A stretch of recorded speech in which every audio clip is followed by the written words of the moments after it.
Oh, that's beautiful voice of Mr. Stevie Winwood. Second band week. And that, of course, is Blind Faith. Second band for Stevie Winwood, who was in Spencer Davis' group. But I think at least third band for Eric Clapton, Yardbirds, Cream. Yeah. Blind Faith. Everywhere he went, just seemed like, oh, we're a super group. Good to see him. Like, I honestly think that I could have been in a band with him and it would have still sold. It would have worked. They were like, that one dude kind of sucks, but at least we got Clapton. Almost seems like he can't play instruments very well. But... A lot of times he just jumps around or he'll just point at Eric while he's playing. And yes, we see Eric playing. We don't need that dude up there. Just like, fuck, can you believe this shit? He jumps in the crowd a lot. He spends a lot of time in the crowd. In the crowd. One time I just saw him eating a sandwich off to the side, and he yelled out, "Got to keep my energy up." It would just be great. The only band that really had a dude like that was Mighty Mighty Boss Tones, where they had that hype man. Yeah, but he was oddly needed. You know what I mean? Yeah, he got the crowd skanking, dancing up. You don't think they would have done it without him there? He really helped. Yeah. I mean, to me, he was about as powerful as a cheerleader at an NFL game. Like, we know this is an important game. We don't need you dancing. Want to make it clear. Yeah. You understand how important this is. I don't know if you guys have figured it out, but my friend Eric Clapton's one hell of a guitar player. Yes. We knew that. Did figure that. Maybe I would just be next to him. And I would just yell out shit like "face melter" when he's playing. Good. That helps. Oh, you've slowed it down a lot, huh? Some blues licks. So second band week. I'm already run out of names. I don't know who else to go to now. We have more. Come on, there's good. lots more. All right, that's good. That's good to know. No spoilers, but yeah, because we don't want to do second bands that sucked. No, they have to be good second bands. Okay, good. All right. Second band, but first in our heart. All right, so we're on the same page there.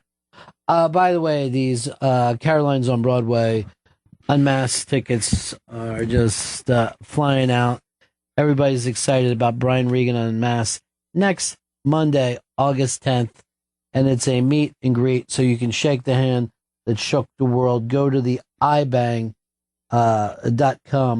and we're playing maybe, I never tried to rate this, but this might be my favorite Unmasked that we're playing this week with Barry Crimmins and Bobcat Goldthwait. Yeah, I'm very excited about it. I just wanted to, if I was the hype man there, I would have just been yelling, two men that are much better people than I am. I'm trying, though.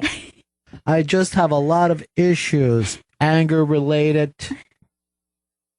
See, the jealousy thing, like I do believe in envy, but I try never to be jealous. And when I was sitting there listening to those guys, I'm like, God, I don't have good enough stories. My work sucks. Jealousy is a dark one, though. It's dark. Envy can be nice, though. It doesn't have to be dark. You're appreciating and you're envious of the great work that they've done. It's a better spin to put on it, I think. Yeah. It still doesn't sound good. No. You know? Envy you. I guess celebrate. Mm-hmm. And yet I wish I was being celebrated for their work. Right. Like if I had the opportunity, I would just take their work and present it as mine. I just directed a Bobcat movie that I feel proud of. Oh, and thank you to all the people who think I did something heroic. I stole that from Mary. Very, very funny guys, though. Just having them sit there and, talk about going to some dark places, then be just hilarious a second later. Yeah, I think it was my favorite Unmasked. Yeah, I just don't know why you got to rank everything. It's mean. You know what I mean? The envy in me. Yeah. I remember when my parents would yell ranking night and they would make the, 4 children all stand up and they would pick favorites. And like my mom would say, this is just for today. Right. Based on what's happening now. Right. You have a chance to redeem yourself tomorrow. Yeah. A lot of times I'd feel great about moving up from 4th to 3rd. I'm like, good spot. Just have the girls in front of me now. As long as you're not 4th. Well, yeah. You don't want to be 4th or 1st in that gang. You'd rather stay somewhere in the middle, like in all life. Right. Somewhere in the middle, I guess. I think I approached school that way. I don't need to showboat and get A's, but I don't want an idiot in the class either. You don't want to be that dude, the one who doesn't get to go into class trip because his grades are so bad. Everyone is going to go to the zoo, except for this kid. He's going to stay home and study a little bit. We've got a tutor for him. You're so dumb, we got you tutor. Maybe it's going to help you. It's more school when you're done with school. You'll love it. When I was in 8th grade, they pulled me out of class and put me with stupid kids that need to be hypnotized. They were underachievers. It always seemed to be a thing of mine where they believed I could do better. Right. And they put us in this class, and like while we were waiting, one of the kids took a chair and threw it out the window while the other kids laughed. And I mean, you couldn't be any dumber than being in that room is, people fall out. And then the hypnotist came in and he hypnotized one of the kids, and we were all just laughing our ass off at like his actual thoughts and fears. And then later the hypnotist had to be taken out, and they just went like this. The hypnotist is gone. He's back to Temple. One of your parents complained, and the rest of you just go back to your classes. Forget it. And continue to underachieve. Now, I remember being told similarly, like, we think you can do better. But do teachers ever say anything other than that? Like, would they ever approach a situation to say a parent and say, she's doing really poorly, but we don't think she can do any better? We think she's pushing as hard as she can. This is what she's got. She is playing over her head on that C-. Phenomenal. I don't think you could tell a kid anything that's more exciting than you're an underachiever. So I have untapped potential. So I could do it. Perfect. But I won't. No sense in me proving it then, now that we know this is fertile ground. The entire thought of school from kindergarten all the way through to me was just, I'll go past a school now, one that I didn't even attend, and just give it the fingers. Fuck you, I'm out. I'm done with this shit. Yeah. Anytime I drive past the school, it feels like last day of school to me. Like, there's nothing else you can do to me, assholes. I'm out of here. I think it would be a good exercise as an adult anytime you're stressed and down on your life and you just feel really overwhelmed to be like, oh, I'm not in school. I'm not in school. I don't have a test tomorrow. There's no test tomorrow. I'm not going to sit through math. Yeah, I don't want to be told you're right or wrong. Right. I just want to know that this is a gray area that you're exploring. Right. I don't want to hear black and white. There's facts that you do not know. There's dates that aren't in your head. I treat life the way I treated school. Just, hey, smart girl, do me a favor. Finish this for me, would you? Yeah, but not too smart. The way you do it. You know what? You're prettier than most people even think about. Because you're so smart. People don't realize how pretty you are. You're intimidating. How late you stay up at night? Maybe I'll swing by after I got to do some things till about 2. Why don't you leave your window open? Better yet, be in the backyard. How's that sound? With something, something nice, like a little picnic. Make it special. Make it an exciting thing. Don't tell anybody, though. This is between us. We got that Bennington Show at Gmail, Bennington Show at Gmail, if you ever need to send us something. I don't know what you could. Here's some exciting news up on the iBank today. Colin Quinn, his new, I think it's called, was it Constitutional? Is that the name of it, Chris? Yeah, Constitutional. Unconstitutional. Unconstitutional. That's that one-man play that he went off with. Is going directly to Netflix. By the way, I think he's on Anthony's new New York City show today at 4:00. Very nice. Yeah. I think he's going to be there, just talking about the Constitution, I wonder what amendment is Anthony's favorite. I don't know. If you had to guess. Yeah, if I had to guess, I'd say second. Joe, that was a funny bit that you were doing today when you were playing comedy and the opening at the same time. There is a technical issue that I corrected. Yes. It was you. Yeah. You were the problem. Anything for a joke. You're the technical problem. We've decided the technical problem, Human error. Technically, it is. Sometimes I always wonder, like, what if you worked for NASA? Mm-hmm. How many things would just blow up on the pad? Yeah. How many lives lost? How many times would you have to say, it's not my fault, but we lost the Hubble telescope? It's not good, but... At least there'd be comedy playing in the background. You know, I would like to just see one shot of an astronaut spacewalking and just looking through the end of the Hubble telescope. They've never shown that picture, but just like a dude like, you should see this. It's nuts. It's fucking amazing. I wonder where that Hubble telescope would be in the greatest thing like the human species has ever accomplished.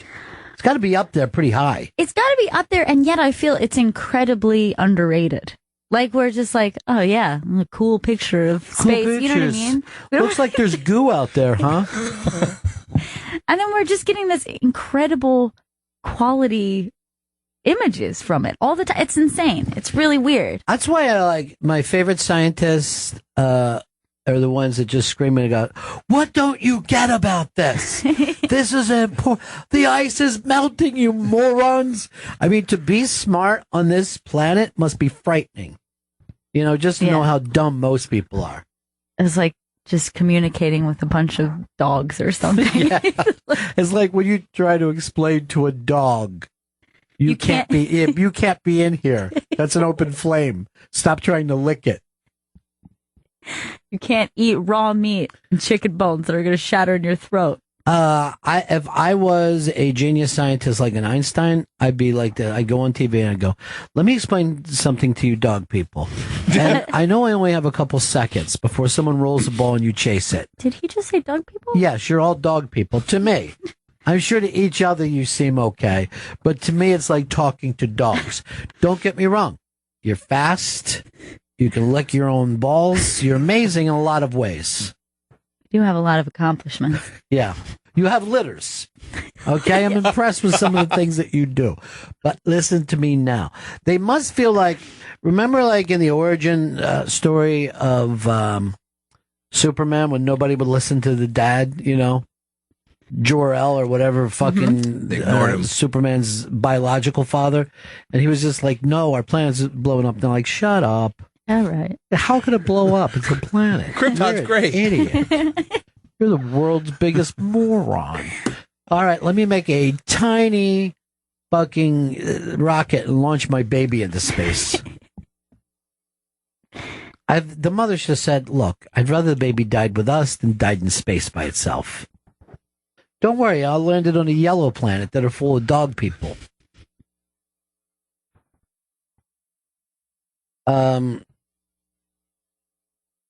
The Bennington Show at Gmail. That's what I said. The Bennington Show. The Bennington Show. Yeah. The first. The. It's always the first in life. And life, you've got to put a the there. I learned that in like second grade. You just can't say cow is grazing. Right. You got to put the up front. And at a certain point, you're like, everyone knows there's a the there. Why do I got to write it? It's an implied the. Or the. I was thinking about this because I was telling you something funny that you did when you were a little kid.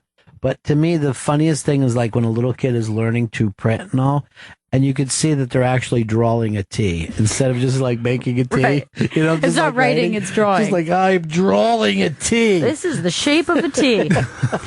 You're like, it kind of looks like a T. Yeah, you've done it. And like, the whole thing that you have to say to a kid, stay in the lines, because they'll fucking just start writing in a circle. Like you ask a kid to write the name, it just starts to go up into the air and shit. It's just so fucking funny. If I was a first grade teacher, I'd never stop laughing and pointing. I was meeting, it's either like preschool or my kindergarten teacher for the first time. And my mom said, and, you know, she could write her name, but she's like, you know, so the teacher said, oh, I'd like to see that. And so I wrote my name, and then she's like, that's great. And we're going to work on using lowercase letters. And I remember just being like, unbelievable. And she just said that to me, right? Like, I thought what I had done was so impressive, and I was aware that I was a child. You know what I mean? Like, that's pretty good for a kid, what I just did. And then even talked to my mom later in the car, like, hey, don't you think that was mean the way she said that? She's like, no, she's going to teach you lots of things. I'm like, I'm over this already. Yeah, be impressed she really had a chip. first. Yeah. It's just like faking, like, good job. I don't know if I even attempted writing before I got to school. I thought I learned about the concept there. I remember, like, I felt like we were so dumb that they used to have to put the alphabet up on the thing, and I would just try to look up at it. Okay, J. Fuck. And then as soon as you learn printing, they try to get you into cursive. Yeah. You're like, I just fucking went through this. Let me just master this, please. Why didn't you start with cursive? Since it's so... And I remember they used to say this to us, like, they would be, like, fucking yelling and shit. And they're like, wait till next year, when you move on to a pen, you won't be sitting there racing all the time. And I'm like, I'll never fucking do this on a first try. You're crazy. Do we ever talk about anything but learning in here? Has anyone watched a cartoon or TV show of any type? Seems like there's a lot of other things we could talk about. Out of this constant. I remember even like when they would read you those books, those learners. Mm-hmm. I'm like, can they have a better story than these two kids getting a ball and getting into a car with their parents? You know what I mean? How about a story that can grip us a little bit, right? That we can hold on to? I read one called The Big Rig. It's about a big rig. Well, I know that when in my class, and I know that this isn't universal, I don't know who gets what fucking learner books, but they had it in their minds that they were going to call cars autos. What? And they were like, Mom and Dad brought the auto. Like, auto? No one fucking says that. And then I would like, I actually got in trouble from my teacher for going like this to the kid who sits next to me. Nobody says auto. This fucking book is crazy. I had the same problem with rig. You mean a truck? Let's call it what it is. You know? I'll never say rig. Let's use language that we can all agree on, that we can use in our adult life. Because I was like, this is the first time I'm hearing this word. I remember, too, when they would do that shit, well, like, this goes on your permanent record. And even when you're out of school, this is the type of thing that'll keep you from getting a good job if they find out you're tardy or you're talkative and stuff like that. And I fucking said to the kid next to me, anything that keeps me out of a job is good. This will go down on your permanent record. I am glad, you know, the last thing I want to do when I get out of school is start working. When does this ever stop? Death? Is that the real Sweet graduation? Death, which I crave every night. Yeah, there are some little kids who think about suicide, you know? I never even fucking dawned on me. Escape, yes. I got that completely. Maybe I'll just run and run and run until I end up in cartoon land, someplace I can be happy. Well, you know, the fact that kids accept cartoons so quickly, right? Yeah. You can put a cartoon on anything. A little kid will start watching it. It must mean that they just have a real distaste for reality. Yeah, that they're more comforted by whatever goes on in their mind. Yes, a talking dog is much better than what I'm dealing with here. But do you remember the feeling of when you were very little and just being like, I wish this was a cartoon. If this was only a cartoon, it would be so much more interesting. Yeah, so even children's movies. Yeah. You know how you could make this better? Cartoon this stuff. Cartoon it up. Well, this is the thing is they'll accept anything. Like, I thought it was weird when I was little that there was talking dogs, but now there's just talking hamburgers and shit. You know what I mean? Right. Well, yeah. I mean, with kids' movies now, they have just announced that they are mining for gold out there, and there is a new Pez movie that is coming out. The candy Pez. Right. By the way, kids don't eat now. No, I can't remember the last time I saw 1930s. Pez. There's an article up on the iBang about it, if you want to check it out. It's Pez movie announcement will make your head pop off and candy spit out of your neck. That was very graphic. Yeah.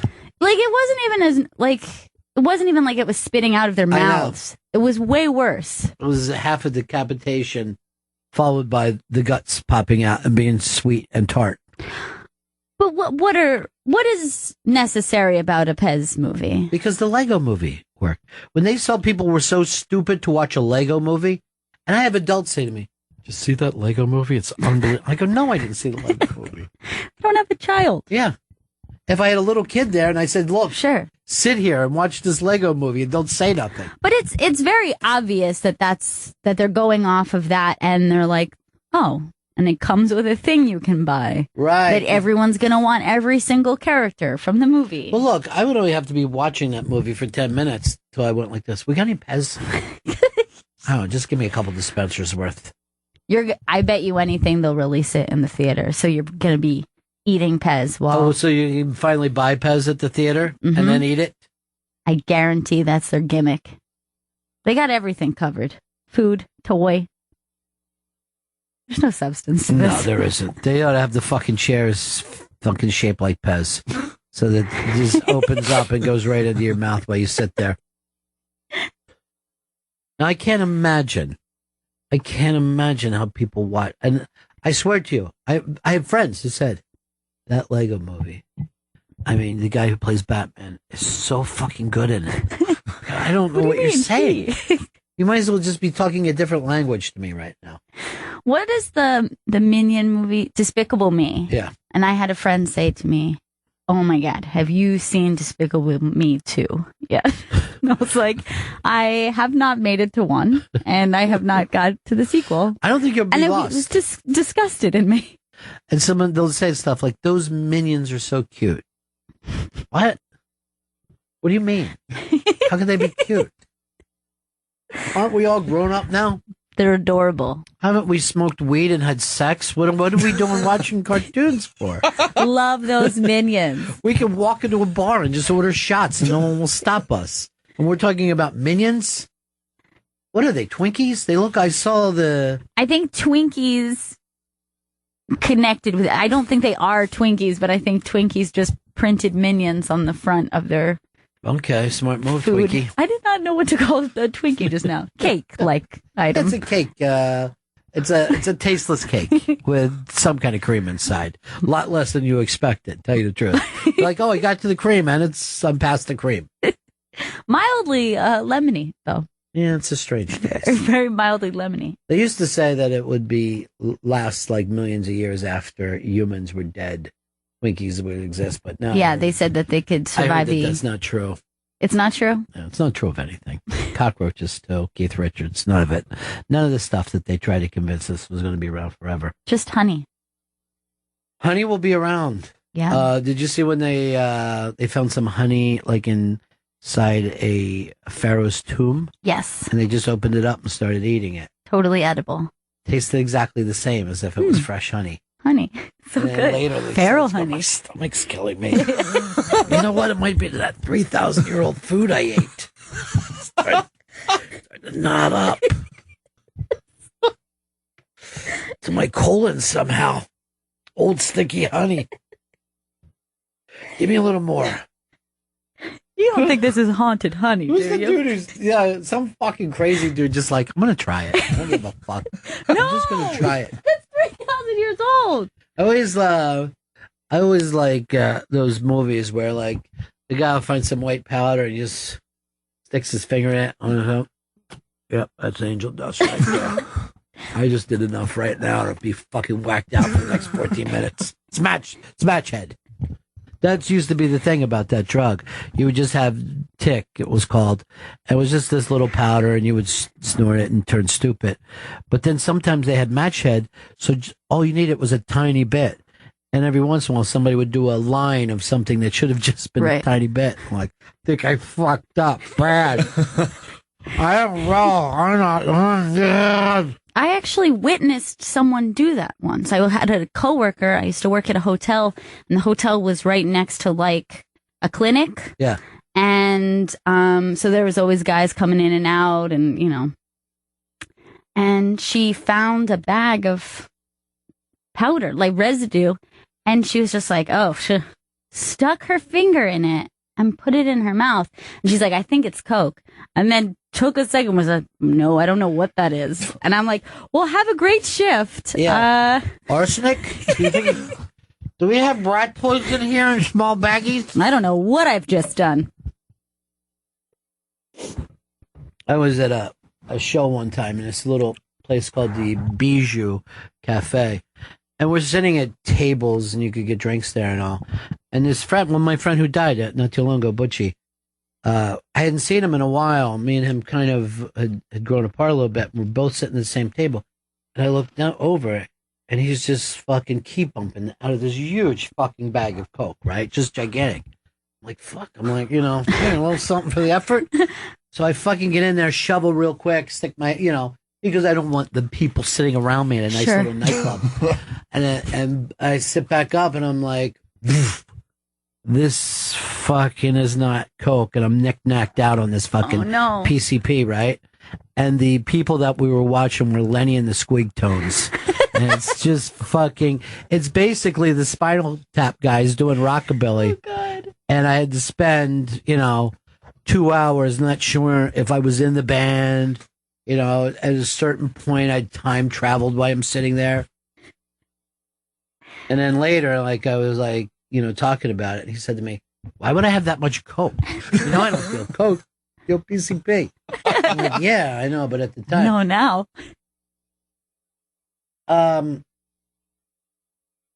Here is Mike, Knoxville. How you doing, Mike? Doing very good, guys. Hey, I just want to say that I think it was Jessica Alba, not Mariah Carey, but their movie Honey is also supposed to last way past everything, including all other movies. Yeah, it's a Jessica Alba. I have never seen it, but I've seen the previews. I think she's like either a hip hop dancer or an R&B singer. And it's timeless. It is timeless. I think a lot of people didn't believe in her, and then she showed them. She could achieve her dreams. Is this our old buddy Nico? Hey, buddy. What's up? Hey, I'm down in Raleigh. I'm going for an interview. I was wondering if you guys can help me, prepare. I'm very nervous. Very nervous. What's the interview for? For a nursing position. I've been working up in Albany, which is like Satan's asshole up there. Terrible. You don't like Albany? No, I don't.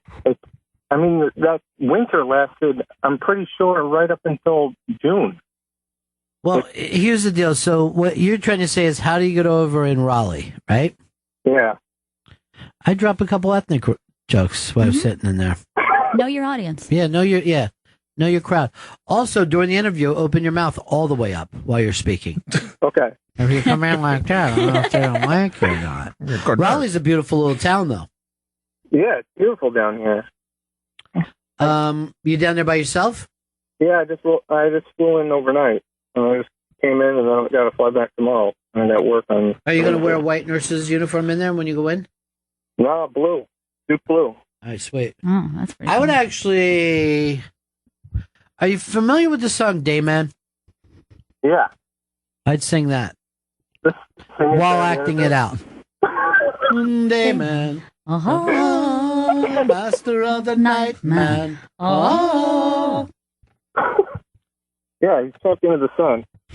Yeah, but is it Master of the Night Man, or did I get that wrong? Because he's Master of Karate. Fighter of the Night Man. Okay, Fighter of the Night Man, Master of Karate, and Friendship for everyone. For everyone. So try that. And Okay. also, at some point, go just lift your shirt up and go, this is my belly button. Because that's going to be adorable. When I did that when I was a little kid, adults were very happy. Really? You think that's going to win him over? Hey, you know what's going to win them over, dude? You. All right? You're a confident guy. Yeah, I miss you guys. It's been a long time since we saw you, Nico. We gave you Colorado advice. Yeah. You did a half an eye bang thing, and then we never heard from you again. He's like, oh, I owe them the rest of the story. Let me get out of here. Yeah, those are dark times. Why don't you, when you come, do you have a neck tattoo that you can show off? That's one of the things that always impresses me. No neck tattoos. Certainly for a nurse, I prefer. Yeah, they don't like those. They're off the customer. Why don't you just open up with, hey, I'm living proof that all nurses aren't women? Because they might not know. Yeah, they don't know. They could be confused. Yeah, they're like, are you coming in for a doctor position? What are you doing here? Just say, no, I like comfortable shoes, no matter what happens. That's me. I don't know why nurses' shoes aren't big with everyone. They just look. I know. Yeah. I don't think I could stay awake if I was wearing nurses' shoes. They're that comfortable looking. They have really comfortable sneakers, and then it looks like they've got some good clogs that they wear, too. Yeah, the clogs, those are great. Yeah. If blood starts shooting everywhere, you're not getting your feet wet. I can't wear clogs because I back up a lot in my life, and I end up losing. I just end up losing them. Sometimes I go like this. Hey, do I have these clogs on backwards? And it's like a big joke. Maybe you can try with one of your patients. Why don't you also bring this up? I've never had a single patient that died. Oh. Yeah. Yeah, I can say that. Why don't you wear like just a little shirt that says "Servant of Death" under it? You know? just pull out a dropper and go, I know how to get rid of the nasty ones. Another death during the third shift last night. This kid only had a broken ankle. Yeah. Oh, what the hell's going on? You ever get your chance to get your hands on any meds? No. There was a guy on our unit that did do that, and that he went through. He got promoted. Yeah, he got They promoted him for, you know, being a go-getter. It's resourceful. I don't think I could be a nurse because the puking and the pissing. Mm-hmm. The shitting. The shitting I didn't even think of, but yeah, that's part of it. And the pussing. You know? No, snot's the worst thing. Like loose snot. No, that wouldn't bother me. No, really? No, I like it. I'll just roll around in it. Like it's a brand new goopy game to play with that Mattel put out. I would probably go like this a lot. Look, I'll leave you alone while you change your own bandage. I'll give you some privacy. You should go into the into the interview with an IV in your arm and just pull this thing around you and go, oh, you know, I haven't had to drink anything since I had this. Keeps me perfectly hydrated. Just have one at the beach, like I do. You know, they do that in Las Vegas. Nurses come over, they give you like a liter of fluids after a hangover. You know, you can go in and get that in the hotels. They call it the hangover cure. Yeah. And you just go downstairs. And you get an IV? Yeah, you just get an IV and it hydrates you because everyone's out there. You're drinking, you know, alcohol and you're in the Vegas climate. I don't want to be using any casino needles. No, they're certified nurses. A casino needle is as clean as any needle. No, I don't believe it. I've got some old casino needles here I can let you have for almost free. They're made from Indian arrowhead. Yeah. You know what you could do instead is just drink water if you don't want this old casino needle. Too exhausting. Oh, boy. It takes forever. I just rather have a trip in my arm. And the spilling. Yeah. Could you do me a thing? Just give me a catheter because I want to stay at the table as long as I can. And if there's a shit back there, I'd love one too. Bypass the ass altogether. I don't want to do any work anymore. So what'd you do last night? Spend the night at the Holiday Inn Express? No, I'm at the Red Roof Inn. Oh, I kept the light on. that. Yeah, I kept the light on for you. Yeah, I just got down here this morning. I rolled in about 10 o'clock. You rolled in. Mm-hmm. Yeah, I rolled up. That's the way we roll in the nurses thing. Is there good money being a nurse, Nico? It's getting better, and it depends on the hospital. Up in Albany, I'm not getting that great of a pay, whereas I work down here, I'll be getting a little bit better pay, but then the cost of living down here is ridiculous. Yeah, I know. It's free food down there. It is. It's true about the South. They were giving $2 beers. Yeah, I know. Nuts. You hear, like you're in a diner down south and people are leaving. You still hear change at the table. Thank you. Some change for you for your tip. What? Good. Thanks for the 58 cents. Well, we're all proud of you, Nico. Yeah. See if you can find work for Stanley, too. What? In case you want to be a nurse. You know, keep your The options. uncaring nurse for Stanley. Looks like you're sick. I'm going to be leaving. Options open. That's what I say. Options open. Of course, if Joe was a nurse today, someone would have died on the fucking table. They're at the start. There was a thing yesterday. I just turned it off as it was on TV. A lady in Russia, she's having like back pain and side pain.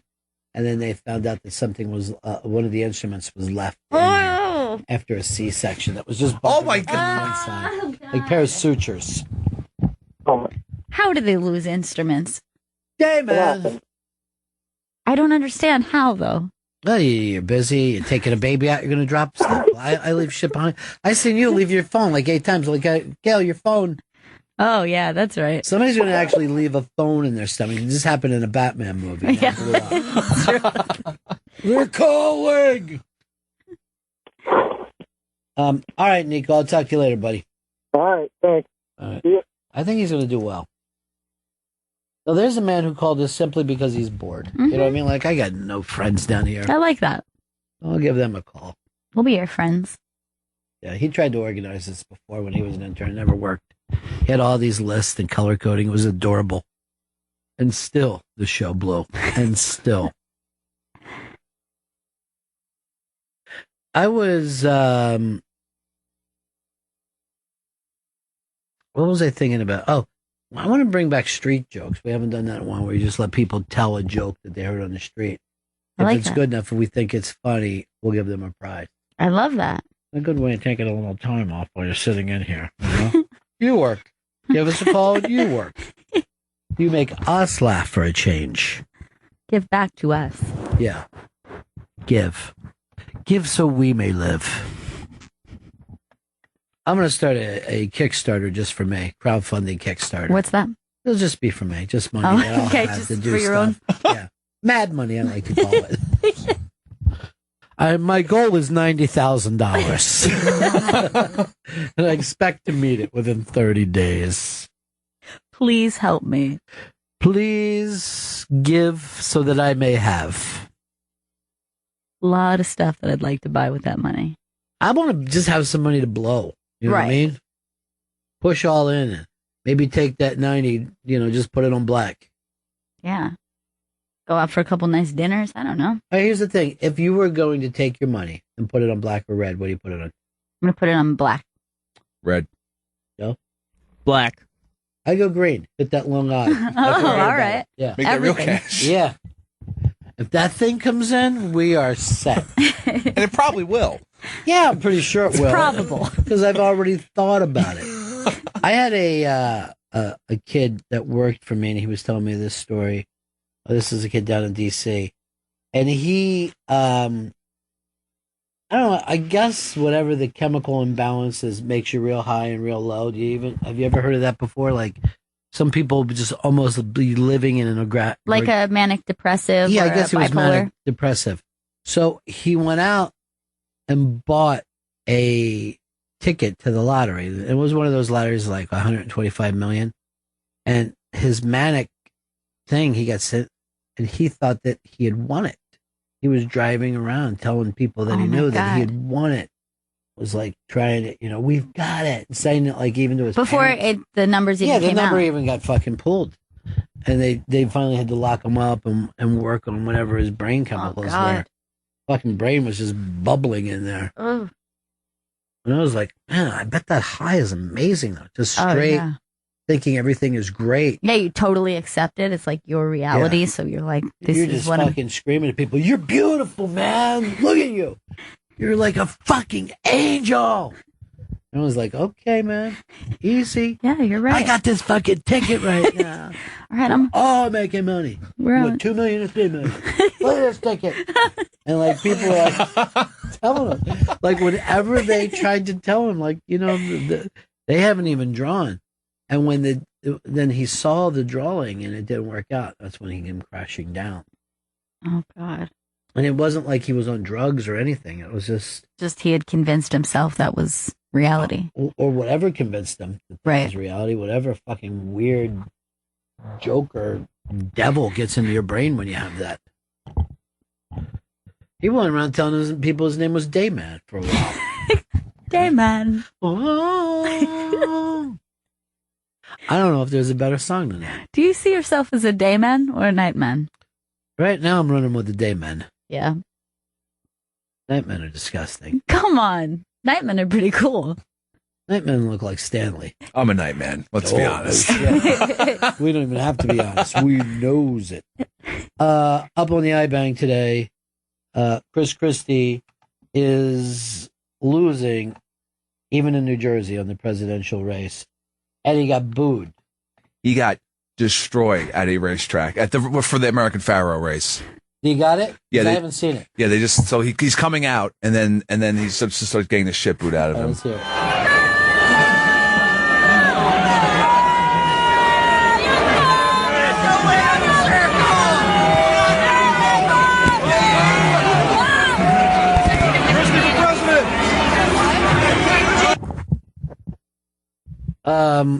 And that's in his hometown. I mean, he can see his house from there. It's ridiculous. It's very aggressive. And he was beloved just a little while ago. 2 years ago? Well, it's because he's doing this teachers thing. He's acting like the teachers of the illegal immigrants, where you know how Trump just talks about illegal. Well, he's doing the teachers. Now, aren't we supposed to do the thing like teachers that are true heroes? And we should love them. I thought that was everybody. I thought that was you can't get around. It's left, like being, right. Yeah, it's like hating firemen. Yeah. You know, like I hate the firemen. Dumb teachers. Let some of those fires burn. You're not in charge of everything. So yeah, I don't think America's ever going to be comfortable when you say, he said stuff like teachers don't even like kids. They're just doing it for money. What is their job? Those teachers don't care about anything but themselves. Shit. It's like if a kid just grew up suddenly. Don't you hate teachers? Yeah. And I'm going to get you that soda machine. And there's going to be a smoker's lounge. That's right. I'll put my knee on the back of these assholes and push and push and push till we're all smoking in one room together. Pizza day from the cafeteria. I say we get delivery. Yay! I'm not voting for you. You're gay. It's gay to vote. That's like every kid, no matter what. That's gay. So gay. He's so gay. That was really gay. I don't want to use a pen. They're gay. Look at this gay pen. His hair looks gay. There's nothing dumber than a boy during that growth period. Oh, they're just all gangly and stupid. I think I learned that gay as a term before I even knew what gay was. I know. Gay just meant lame in my vocabulary. I'm just saying awful things all the time. Hey, we got a big rock and roll star coming in here, Mr. Rick Springfield. He's in that new movie, Ricky and the Flash, comes out in theaters this Friday, August 7th. RickyandtheFlashMovie.com for more information. Let's bring in Rick Springfield. Ricky and the Flash. We got the lead guitar player in here, Rick Springfield. Mm-hmm. How you doing, man? Good. You, this movie, where Meryl Streep is fronting a band that's just playing in clubs doing cover songs, but it's a pretty goddamn good band that she's got. It is a pretty damn good band, yeah. But honestly, yeah, bands that play in clubs, especially ones that have regular gigs like this, are amazing. Someone said, "Well, if they're this good a band, they would have made it." But no, absolutely not true. Particularly if you don't have that song, whatever No, it's a big combination. I know guys that are way better guitar players than me, way better actors, way better singers, way better writers, and they didn't just land the shot. Right. But here's why this, and Jonathan Demme, of course, did this. It is this kind of love story to rock and roll because those people are just as committed to the music as the Stones. You know what I mean? There's something kind of beautiful that I've dedicated something to my life, even though I didn't get the payback that I wanted. There's a nice tragedy to the whole band because they are all older guys and they are good and they get along and but for someone else they might have had a shot. Yeah, they could have. When I was young, I think the way I felt about local bands or I think that those bands I had like such a great connection with. Sure. And I think I don't know, it's like that's I don't know, like the core of what music is really about is right. people and what really attracts you exactly. is that thing, yeah. We had a great rapport, the whole band did, with Meryl and the other three guys. Well, those guys are, some of the greatest players of all time, which is phenomenal. But, I think that we've all, as you grow up, you can step back and look back at rock and roll and just see that the importance that it had in our lives, it didn't even need to be stated. Like, no one ever had to say to you when you were a kid, this is important. It was the same as air to us, the way we felt about music. Yeah, music hits you in a place that nothing else does, The written word doesn't, music just hits you. I don't know where it comes from or where it goes, but it does hit you in another spot. Well, it works on a couple of different levels. First of all, it connects the people in the band. Then, of course, it connects the people in the audience. But then there's also the thing of where those songs come from. And I've talked to so many songwriters and I've never heard anyone really take responsibility or. No. I mean, you pinch a little bit here, right. you get an idea here, but in the end, the finish where the song ends up, you kind of more or less getting out of the way and letting it come through. I really have never heard a writer go, yeah, it's all me. Yes, isn't it amazing? But you do have to have a craft. You know what I mean? You have to be able to catch it as and it's you have to have persistence too, because you hit walls through writing anything. Well, doing anything, you hit walls. But it's especially hard when it's just you in a room and you're writing, and you get it's a difficult process. Well, when I saw the when you played with the Foo Fighters and Dave Grohl, and I saw that the respect and love that he had for you is something that was a connection that you had with him that obviously you don't set out to do, you know what I mean? Absolutely. But he felt something when he was a kid, and the chance to be there with you was pretty magical, cool thing. Yeah, to go down. Musicians, basically generally love each other. I mean, you have ones you particularly like because they speak to you, but there's a certain understanding of what it takes, right? And the connection is that was a magic thing for me in the movie, was because that's what they were looking for when they were looking for an actor to play Greg.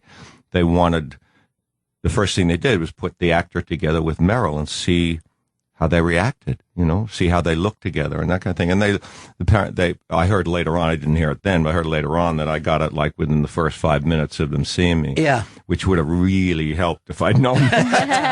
Well, your heart is so on your sleeve in this movie, and you haven't done that type of thing in a while. You did the weird Californication thing, the weird True Detective thing. By the way, you've been on quite a roll lately, you're just really hitting it.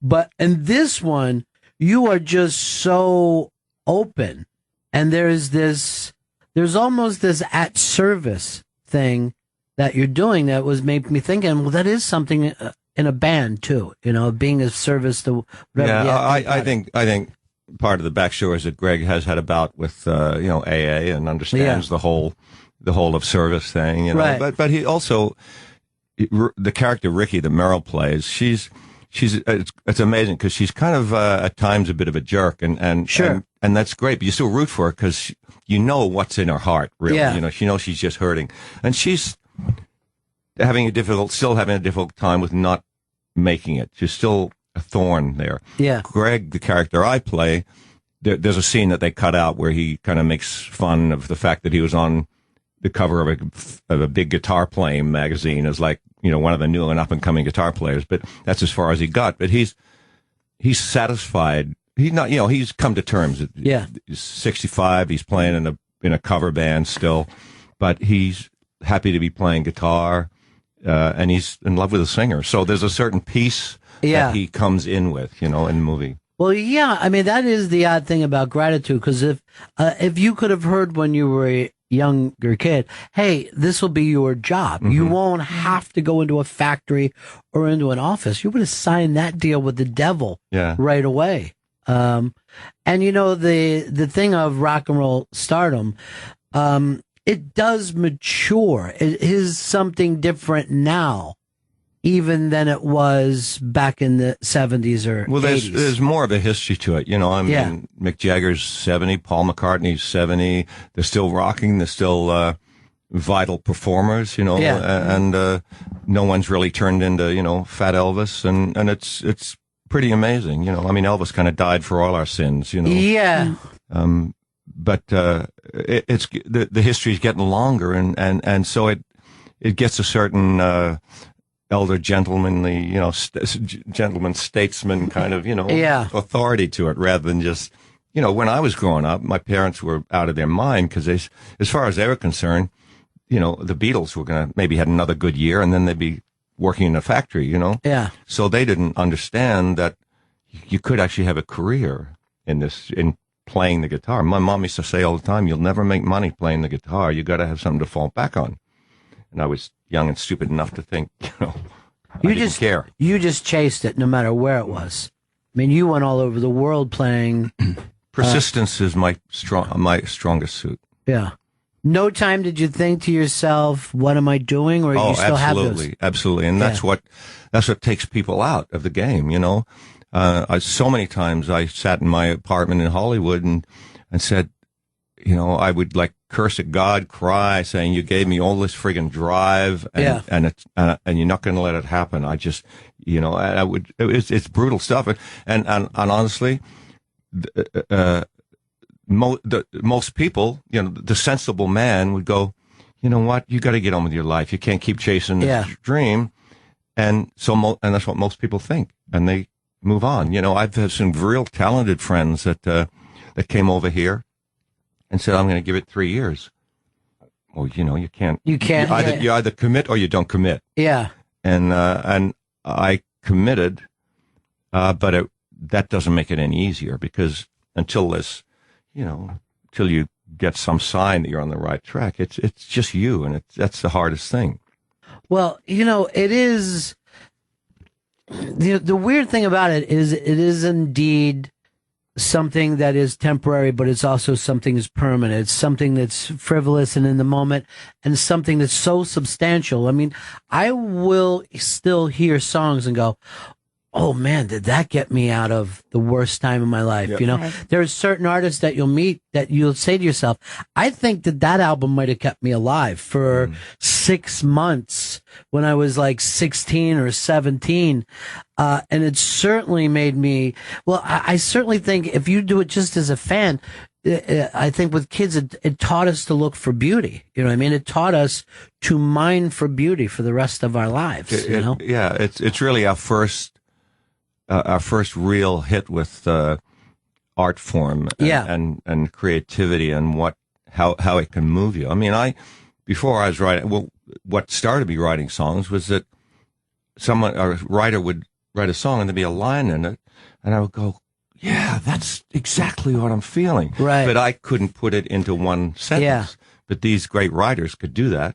I mean, I love Jackson Browne's one of my all-time favorite writers. Right. And during the 70s, he was kind of the guy I focused on as a writer, about how amazing he was. He could say such deep stuff in a couple of lines. And I've always focused on, and I suffer from depression, so I'm always looking in, and a lot of creative people, a lot of artists suffer from that. And what it does is it makes you very introspective. And so you think a lot about your crap, Yeah. And hopefully, out of that, the good thing is you come up with maybe a precise, short, easy way to say something that will help someone.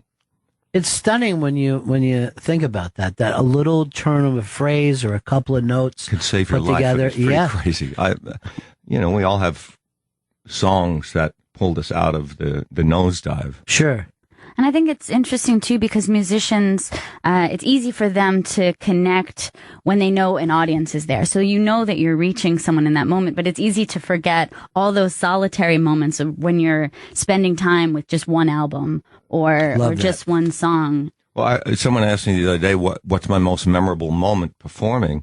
And honestly, the first thing that always comes to my mind is in the middle 70s, playing at some dark club in Florida, and there were two people sitting there. And I finished the song, and they didn't even clap. Yeah. So that, it was, that's the kind of stuff that drives you, but also can drive you out of your mind. Yeah, it can, because you have to, like you brought up, you have to commit to the art form rather than anything that's coming back. I mean, painters have done that forever, where they're like, I've put everything I have into this, and sometimes it'll take much longer. Yeah, I always think of past people. When all through the 70s, I had this article about Bob Seger stuck to my kitchen door. Sure. About how all the struggles he went through, and you get, and I would think about Van Gogh, who died with his brother's attic full of his paintings that no one would buy, that they now sell for more than anyone's paintings at auction houses. Yeah.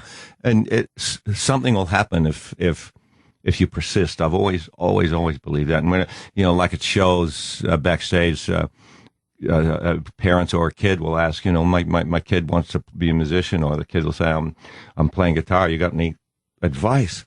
Only advice I have is never give up. Yeah. That's the only advice you can give, because I know people who've made it who don't have the talent of 1,000 people that didn't make it, and I'm like me. There's way more talented, way better at everything, but my strength is that I'm persistent. Mm. And also that you were into that zeitgeist moment that can always, that can always be that thing that people connect to you. And then here you do something different later on, but they're drawn to you a lot of times from their own life or whatever, where they were at that point. But then you get out into a club or into a stadium, and it really becomes something different than the albums. You know what I mean? Mm-hmm. It's certainly there's so many different things that you have to be able to do to truly be a rock star. You have to, be a great player. You have to have that thing. You have to be able to write lyrics, and then you have to be able to do what you're doing now, which is come in and connect with people and push the product. It's like 9 different things that you have to be really good at. And actually, that's what's so amazing in this movie, Ricky and the Flash, is that Meryl learned the guitar for it, and learned the electric guitar, which is a whole other animal. Right. It can really get away from you, the electric guitar, if you don't know how to manage it, And then to sing while she's playing, which I know professional musicians who find that difficult, and then do it in character is a triple thing. It's just unbelievably difficult, and she totally killed it. I know her really well now. I spent months with her, and this scene shot away from me with the family, and I don't recognize Meryl Streep in that character at all. And she so owns it, and it's like nothing I've ever seen on screen. I've never seen that character before. And she hadn't played rhythm guitar before that, because she never touched a guitar in her life. That's amazing. Never touched. She plays a solo. Yeah. And it's all absolutely live. There is. That's why Jonathan wanted an actor who could really, really play, not just chord. He wanted to be able to solo and to have a presence, but because he wanted to do it live. He shot, Stop Making Sense. He'd filmed Neil Young documentaries. Yeah. He knew what live music looks like on film, and he knew what what lip syncing looks, which everybody lip syncs. They just do. It's what they do for movies. They lip sync. And he wanted this live, because it's very difficult playing live, and then you're going to cut, because they're all different takes musically too. So it's a big headache, and it was a big gamble for him, and for us too. And I was waiting the whole time after the movie for him to call and say, "Okay, we're going in the studio to fix a few things." Never got a call. I'm calling up Gary Getzman, who one of the producers, and going, Gary, what the hell? When are we going to go in and fix? Because I knew there was some some funky stuff going, but when it's all cut together, it's real. It's a real band screw up occasionally and laugh. Sure. I forgot that bit. And it's but overall it sounds freaking great. And it's a great band, and we got and Jonathan Demme was very smart to hire a really great band. these guys that all played with Neil Young, Crosby, Stills and Nash, Joe Walsh, P-Funk, Talking Heads, yeah. George Clinton. You know, they're all real players, all Rock and Roll Hall of Fame inductees, and they're all great guys. And he wanted great players also with a great sensibility. Because I see, last night I saw the film, and Meryl's playing, and you can see me and Bernie joking with each other behind, but it's real. Yeah. He's really laughing. He's not an actor. He's a musician. He's really laughing. And it's great because you're going, that's exactly what happened. Right. And you guys have both experienced that a million times in your life. Well, Demi actually lets this roll off and just be a show at a couple times. Yeah. You know, but like even early on, you're just watching, you know, a rock and roll show, and then it pulls back and goes to the story, and you're following the story, and then you're back in the middle of a rock and roll show. And with all the baggage from the, you know, the middle of the movie, right, where all the baggage is revealed, you know. Yeah. And it's great. I think it really works as a film. You know, I say there's no aliens or superheroes or exploding cars, but it's got a heart, and if you know that audience is out there, it will find them. But look, this is the thing for you, of course. You always have had the acting career going the same time as the music career, and you're playing with these great musicians, but then you're acting with Meryl Streep, which is like, you know, playing with Miles Davis. Mm-hmm. You know what I mean? It's like, I'm going to be with this person. Am I allowed to swear on this? Yes. Miles Davis once called me a motherfucker. I'm very proud of that. What was the reason very proud of it. I guess he lives in Malibu, or he lived in Malibu, and I do. And he's sitting on the curb in this red, you know, Ferrari or something. And I'm parking, and I'm backing up like this, and I'm watching the car. And I go, oh, that's Miles Davis. And I see him look in the mirror as I'm getting close. He goes, motherfucker. He thought I was going to hit his car. I went, you're right. Miles Davis called me a motherfucker. That's cool. That's amazing. Well, at least you lived after. You know, there's always stories. But yeah, I mean, when you talk about that thing that you left home as a kid, just think of those experiences that you've had in your life because you did chase the muse. You know what I mean? Yeah, I have a lot of really, really dark times. I mean, honestly, you know, my autobiography that I wrote by myself a couple of years ago starts out with me hanging myself in my parents' backyard shed at 16, because I suffered from depression since I was a kid, and always had a kind of a worthless, you know, feeling inside me, which is honestly, having written an autobiography, I realized that's also part of my drive. Because I didn't want to be worthless, and I thought if I, you know, did all this stuff that I would eventually look in the mirror and go, yeah, you're okay. But it's not the case, because it takes you, just distracts you for a little while. But after a couple of years, it's okay. I'm still the same jerk. But there was a time in Hollywood where I was actually counting my coins out of my little plastic goofy piggy bank, seeing if I had enough money to go buy a gun. So it was some pretty dark shit when I was alone in Hollywood here by myself, away from my home, you know. But even knowing what you know about depression, that might have happened if you would have stayed and, you know, worked a local job, anything. Absolutely. But I think that when you wrote that book, that seemed to be the start of this period that I'm talking about, where suddenly there was all these, I mean, the stuff that you did on Californication, where you played this weird version of yourself, that was phenomenal and so different than the other stuff that you've been doing. And then the strangeness of True Detective and, you know, playing the stuff that you did with Grohl was just so amazing. But it seemed like that book somehow centered things again. Yeah, it did actually. I mean, it was incredible writing it and going through my life. You know, I'm a big believer that it's all filed back there. You just have to recall it all. And I would think about a period and then, what can I write about this? I don't even remember what happened then. I go to sleep, and I wake up, and it would be all there. I just start writing. Oh yeah, that, and one thing leads to another, and it was really amazing. Actually, understanding the idea that depression has actually played a positive role in my life, and it did center me to a degree, and it was, you know, I've had ever since my career here started, I've had to fight the teen idol soap opera thing, you know. And everyone has their battles, but that was a double-edged sword. It really got me launched me fast, but it also, people were playing Jesse's Girl until they found out I was on a soap opera, and the AOR stations back then, the heavy stations would drop it because, he's a soap opera geek. So I've had to deal with that.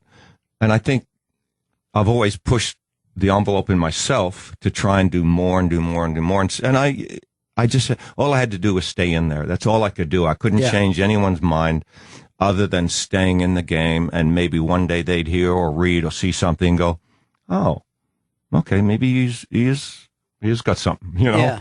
And so that's the book was part of the start of me going, I got to do more. I got to get more out there, but it's all honest stuff. I mean, I don't think I'm creating this kind of sideshow stuff. I mean, it's all stuff that I truly believe in.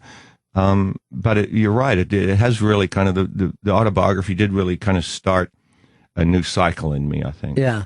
Well, like we said, there was a point where the Beatles were just pop music. Yeah, people, I know. I remember that. I remember that. We're like, this is just pop and it's fun and it's light. But they don't get remembered that way. At all. Not at all. I mean, they're giant. But even actually after they broke up, there was a little point where, the Beatles. Yeah, we'll play them. They're a really great band. But let's just put on a Beatles record. Now it's like they're the gods of all time, which they always were. And I, as a stone Beatle fan, have read everything and it's pretty astounding what they did. But that's the thing, that there's something in like a power pop song that we will never really be able to put our finger on of why it's so important to us. Yeah. And yet we all know on some level that it is, as important as any other art form. What's as important or even more important than the song itself is actually where you are in your life and what you project onto the song. Because I've met a lot of fans and I honestly, I've never once thought, I get why they dig me.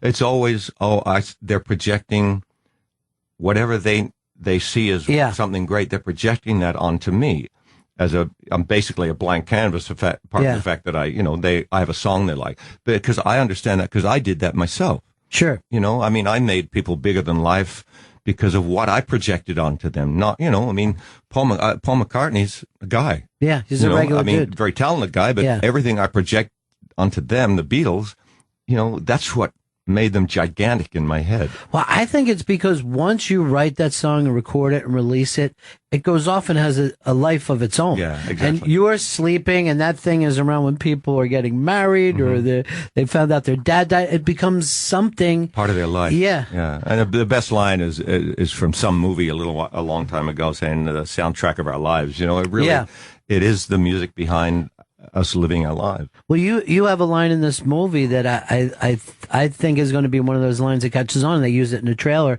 about it's not the job of your kids to love you. And I'm like, again, there's a simple little phrase, you know what I mean? That can be as good as make the light bulb go off. Yeah, Bing, I get it. Yeah, and a lot a have actually brought that line up, and that's Diablo Cody's great writing, of course. And I was actually, when I met her, I couldn't believe how young she was, because it's a really deep script, and it deals with issues that she must have dealt with it because she's a deep person, but it's way beyond her years. She's like, I don't know, early 30s or something. Yeah, she's a kid.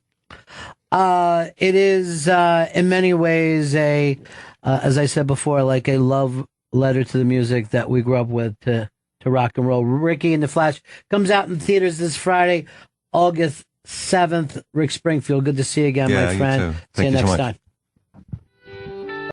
Rick Springfield, good guy, huh? Yeah, so sweet. Just like a good soul, man. Yeah, he really is. And a lot of that, he came in and did the show before when he wrote that book. And, he's been through a lot. He was a dude like a kid playing in USO shows in Vietnam and shit. That's how long he's been chasing this. I remember in the 70s, before, he got famous, there was a cartoon with him in it. I was like... Really? I didn't know it was a strange cartoon, and I never had even heard any of his music. He's had this really crazy career, and when he just sits and talks about, just keep swinging. Yeah. Just keep swinging. It's so funny too how like everybody else's life always looks so easy or, like they accomplish shit easy. Yeah, particularly people who have done so many types of things with their career. You're just like, oh, yeah, you just can do everything and that's not a big deal. Well, I love this because obviously his movie got thrown in with, like you said, pop music there for a while. Like somehow it was really, to a lot of people simplified. But remember, what did he come in and play? He covered the Fleetwood Mac song, Oh Well. Oh, yeah. And he was just sitting here, man. It was just great. It's crazy. Do we have time to go back and find that, or? Yeah, I can find it. Okay. I know we've got Jerrod Carmichael coming up in a second, but this blew away our audience because you kind of think that you know somebody, but just take and listen to this. Really, really fun. That is so cool. Yeah, it's fun. In that documentary that Dave Grohl did, like he was playing with just amazing people. But then when he found out that he was going to do the thing with Springfield, he was just like, I just called my friend saying, I'm going to be playing with Rick fucking Springfield.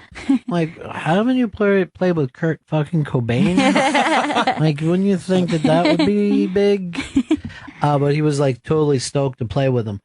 All right, we got Jerrod Carmichael coming out. Also, up on the iBang, there's this very strange video. I can't believe it, talking about pop stars. Rihanna, basically to me, looking like she was just giving a lap dance at this. I don't know what it is about the young girls is comfortable rubbing their ass all over people, but she's a big star. She's a gigantic star. She's one of the top 4 pop stars in the world right now. And she's just grinding her. She's working it. Yeah, twerking and working it. And looking like no different than you'd see at any titty bar in America today. Yeah, she's in Barbados. She's working that ass. I guess Barbados shit gets a little weird, man. It's different over there. Yeah. It's no rules. But she basically looks like someone's going to say to her, you know what? I could lend you some money to help you and your kid get out of that apartment. If there's a problem, just let us know. Look, you know what I mean? Like, you've been through a lot.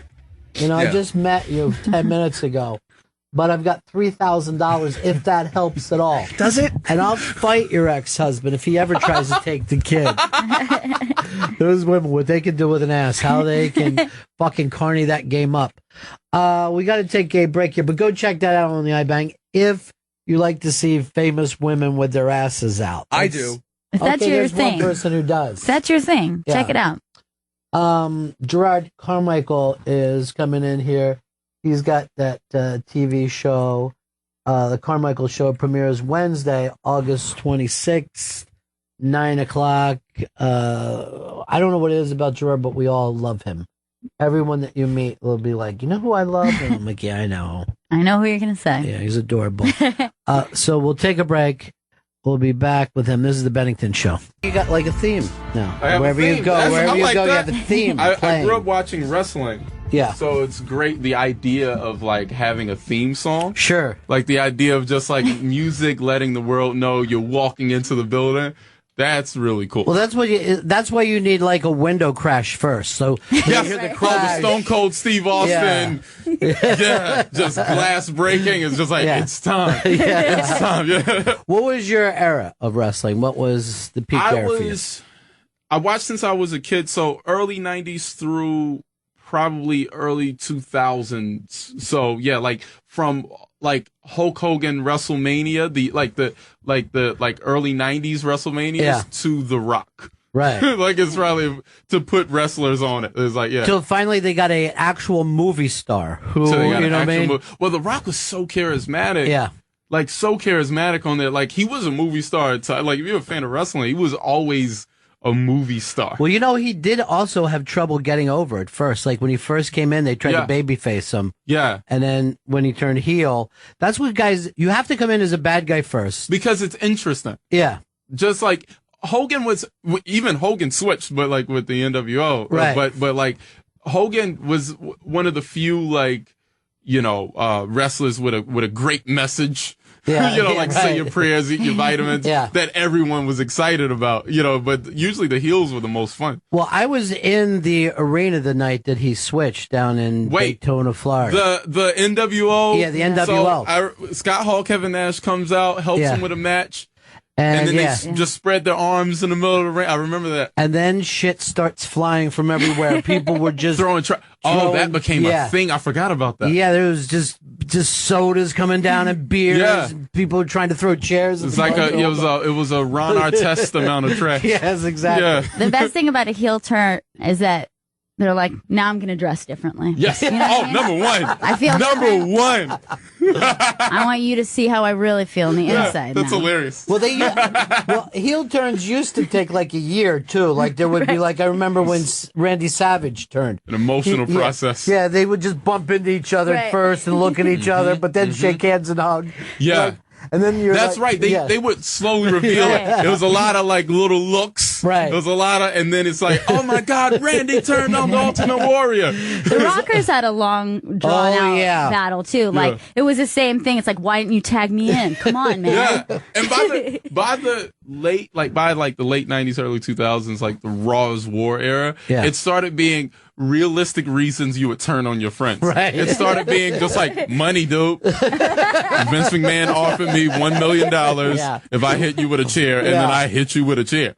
Yeah, who was the first one? I guess it was Michaels that was breaking kayfabe. You didn't put me over, and all the boys in the back, you're like, what? It's like, wait, what? Oh, yeah, it's a weird. Then it became this weird blur where Stone Cold's at corporate offices in Connecticut, and you're like, what are we doing here? Then it got dark. The Undertaker's like holding Vince McMahon's daughter's teddy bear, and it's they went for it. Yeah, they did. And Bret Hart was still trying to hang on to the old school vibe. You know? It's like people are getting hit by cars now, Bret. Yeah, a lot's changed. Yeah, Bret would not jump into the new era. Scientific wrestling. That's Bret Hart. Yeah, it got real. Yeah. It got real for a minute. Yeah.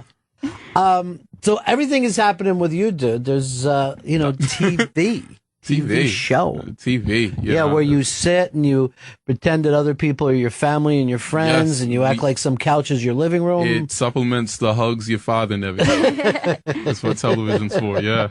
Absolutely. It's fun. It's really fun to work in it. Well, that's the thing. You watch TV your whole life, and then you step into that world. Yeah. And I try and respond to what television meant to me, growing up. It's like growing up, it always sparked a conversation with my family. We didn't watch it just, and not talk to each other. We had conversations when shows went off. During commercials, we talked about things. And so I'm trying to contribute to that aspect of it. What were your shows growing up? What did we watch? We watched Cheers. We watched Cosby Show. We watched Fresh Prince and it was another kind of golden age to be a kid, right? Yeah, it was. And I watched a lot of things in syndication. I would watch I Love Lucy and Golden Girls and All in the Family and all those things. I'm a huge Norman Lear fan. Yeah. I love what his shows did and represented for television and culture. And so, all of those things. I watched a lot of television. Well, Norman Lear had that really walking the thin line of something that was relevant, but then you have to have major laughs. Yes, as well. Major laughs. Yeah, absolutely, major laughs on very real topics, and that's important to me to make sure that the characters in the show are honest and make sure that they reflect the conversations that we have, at water coolers and on elevators, and just making sure that it's that true, and that's what Norman Lear did very well. He, it was very true conversation. It's unpopular opinions on television, and I wanted to definitely do that. Have all opinions aren't, popular, and the things that people genuinely feel you want to have the things that people genuinely feel and say. Well, that's why I'm always interested when comedians go, well, the world's got too PC and I can't do this material. Pryor couldn't either. Carlin wouldn't either. Was the first time that you would see any of those guys work, you'd be like, what? Yeah, you just did it. Yeah. You just did it. The world's always too PC. It's your job to try and break that artfully, and not just with shock, and not just say them. The same thing with stand up. Try and bring that to the show where it's not just saying the thing that because it's crazy and this is absurd, but having it rooted in like real character, real thought. Having it rooted in something is important. So I think the difference now though is because of the internet, people can immediately express their opinion rather than let it sink in a little bit. You can immediately hate something. Yeah. You can immediately respond. I don't think it's crazy that they're like live tweeting during shows. SNL. Because, how are you watching the show? Yeah. Right. It's like I'm either watching the show or so I choose not to multitask in that. And so people, it's like, it's before when people hated Married with Children's content and they thought it was too edgy. Right. You had to write letters and form a council. Like there was a parent council formed. Right. You had to really feel something. You had to, like you said, you had to sleep on it. Yeah. Wake up and say, nope, still feel that way. Still feel that way. I'm going to find out the address. I'm going to find Burbank. the address. Yeah. So whatever. Do we have any stamps? I need a stamp. I need stamps. I need to know who my congressman is. Just all of these things. But now it's just, you cannot even really feel that way and just express it without actually having those feelings. Not to mention read what other people have to say too. Like to the thought that you are interested in what people who you will never connect with on any other level thinks about a show or a comedian. It's bizarre. It's so strange. It is strange, but at the same time, this is life now. You know what I mean? Yeah. Like I say, sometimes I'll put, I'll go to Twitter during SNL, and I'm just laughing at how quickly people will turn on a sketch. 15 minutes, they get this guy out. Yeah. This has been good. It's like it's not entertaining to you. Then that's what Twitter's for, right? Exactly. You should be entertained by something. But there's certain things that have just been here, and they're going like SNL and Monday Night Football. They're just always going to be here. Yeah. Every game is not going to be great. Yeah, but it doesn't mean I give up watching football. Yeah, exactly. Yeah. It's and also with art, it's subjective, obviously, but it's also certain things take time to digest. Certain things take time to think about. Think what did they say? What did they mean? If one of his albums, came out and Twitter were around, the immediate response is it's so jarring, right? That it's just like, no, he shouldn't be saying these things. Yeah. He shouldn't be. And then it's like, if you listen and you actually, you put the record on and you play it, it's like, oh, you live with it for a second. Sure. And then, but there's some things that you shouldn't get immediately, like the same time if you're learning something new about science, and you're like, wait, that's a little, that's overwhelming right now. I remember when Louis C.K. did the bit that my baby is an asshole, when he did that thing. I said to myself, he's going to live to regret that. It hit me so hard. Yeah. Like, that kid isn't in show business. Yeah. And it took me a long time. And now it's adapted where newscasters steal that. Yeah. You know what I mean? It's just a part of life now. But anything, here's, as a comic especially, like, new perspective is always jarring. Mm-hmm. I think it's jarring to people. Like, it's anytime something, and it's not just anything new is like a lot of times a bit jarring. It's like why they test things, sure, right? And my buddy always has this theory that like great shows or great things don't test that well, because when you go in, it's new. It's not like the others. Right. Therefore, you think your mind goes, well, wrong, right? It's wrong because it doesn't fit into that mold. And then, you respond, but then when you think about it, it's like, oh yeah, my baby is an asshole. Right. I can see how you feel that way. I can see how you feel that way. Like, oh, okay, I see it now. Yeah. Just a little ahead of the curve. Yeah, it's that dark thought that you had that you wouldn't have expressed. Yeah. Yeah. And that's the beauty of it. Who was that comedian for you when you were a kid where you were just like, oh, this is something that could be done? Yeah. We watched a lot of Pryor, a lot of Cosby in the house. Mom, big Cosby fan, and my dad's a big Pryor fan, and they made sure that I watched those specials and listened to those. I remember having like to my brother Russell, when I was a kid, and and Bicentennial, the prior album when I was a kid. So like listening to those things, you know, for me, it's just, you know, I love like cadence a lot. So it's a lot of Lewis Black and, you know, like those guys who just have such great rhythm with their stand up, and it's smart and so great. That's something that doesn't come naturally either. I don't think cadence, you know, it's so important. A learned behavior. You know, when you watch Chris Rock, you can see my stomach's growling if that's not like coming through the microphone. It's like I can hear it, and I was just like, oh wow, yeah. But I was saying with Rock of him doing almost like a church cadence. Yeah. That it's so ingrained when you're watching it that you fall into it like a groove with a band. You know, but if we were sitting here and you started doing that, we'd be like, what are you doing? It's all how you best present your art. And like Chris Rock, I mean, you know, more than most anyone ever knows how to best present his art. It's so great to watch. Just like him going into that, you know, that performer and that, you know, you see the spark, and it's so great. Well, he's also studied with it. You know what I mean? Like you can tell he's a guy that really smart guy that's just taking the time. Yeah, he's taking his time, and he understands what spoken word is even before comedy. You know what I mean? Yeah. The thing of a guy who can hold a crowd by what he's talking about is as important as, I thought of some funny things. Yes. You know? Yes, absolutely. Like, it's like, you don't want it to be, you know, just empty. You don't want it to be mindless. You don't want it, like, we have to talk about, you know, something. It has to be interesting. It has to mean something, you know?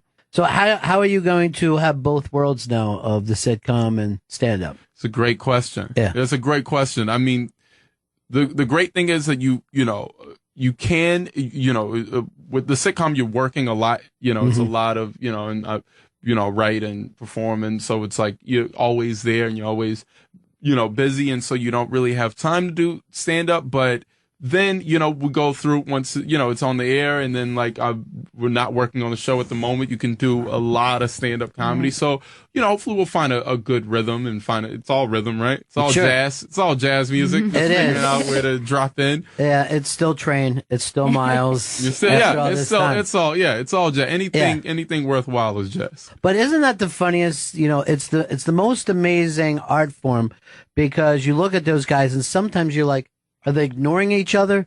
And then the next time you're like, what are they somehow communicating with each other? Absolutely. It's just the freedom in it. Yeah. It's freedom in, like, you know, and just to have that musically is, you know.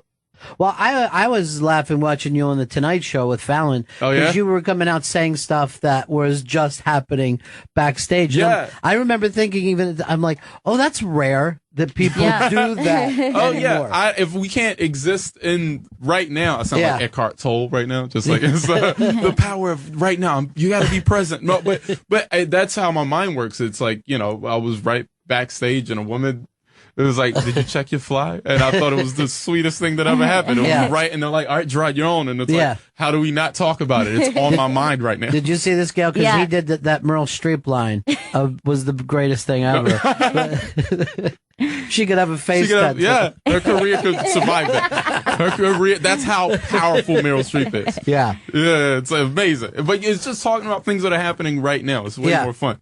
But you have to have a belief that that's going to work with an audience. I mean, you're going to take a leap. Yeah. And then you got to hope that trapeze swing is on the other side of it. Yeah, you got to, I mean, you know, you build up, you know, a lot of confidence and just kind of knowing and believing, and, you know, believing in intention as well, you know, just knowing it's like, you know, I think this was really funny. It just happened. I think it's really funny. We got to talk about it, you know? And so, yeah, just, I love that, because you're walking this wire, and it's fun, and the stakes are higher, and it's new, and you haven't said it before, and you don't know how the response is going to go. So you know, for me, I get kind of excited over that. I'm like, this could go either way.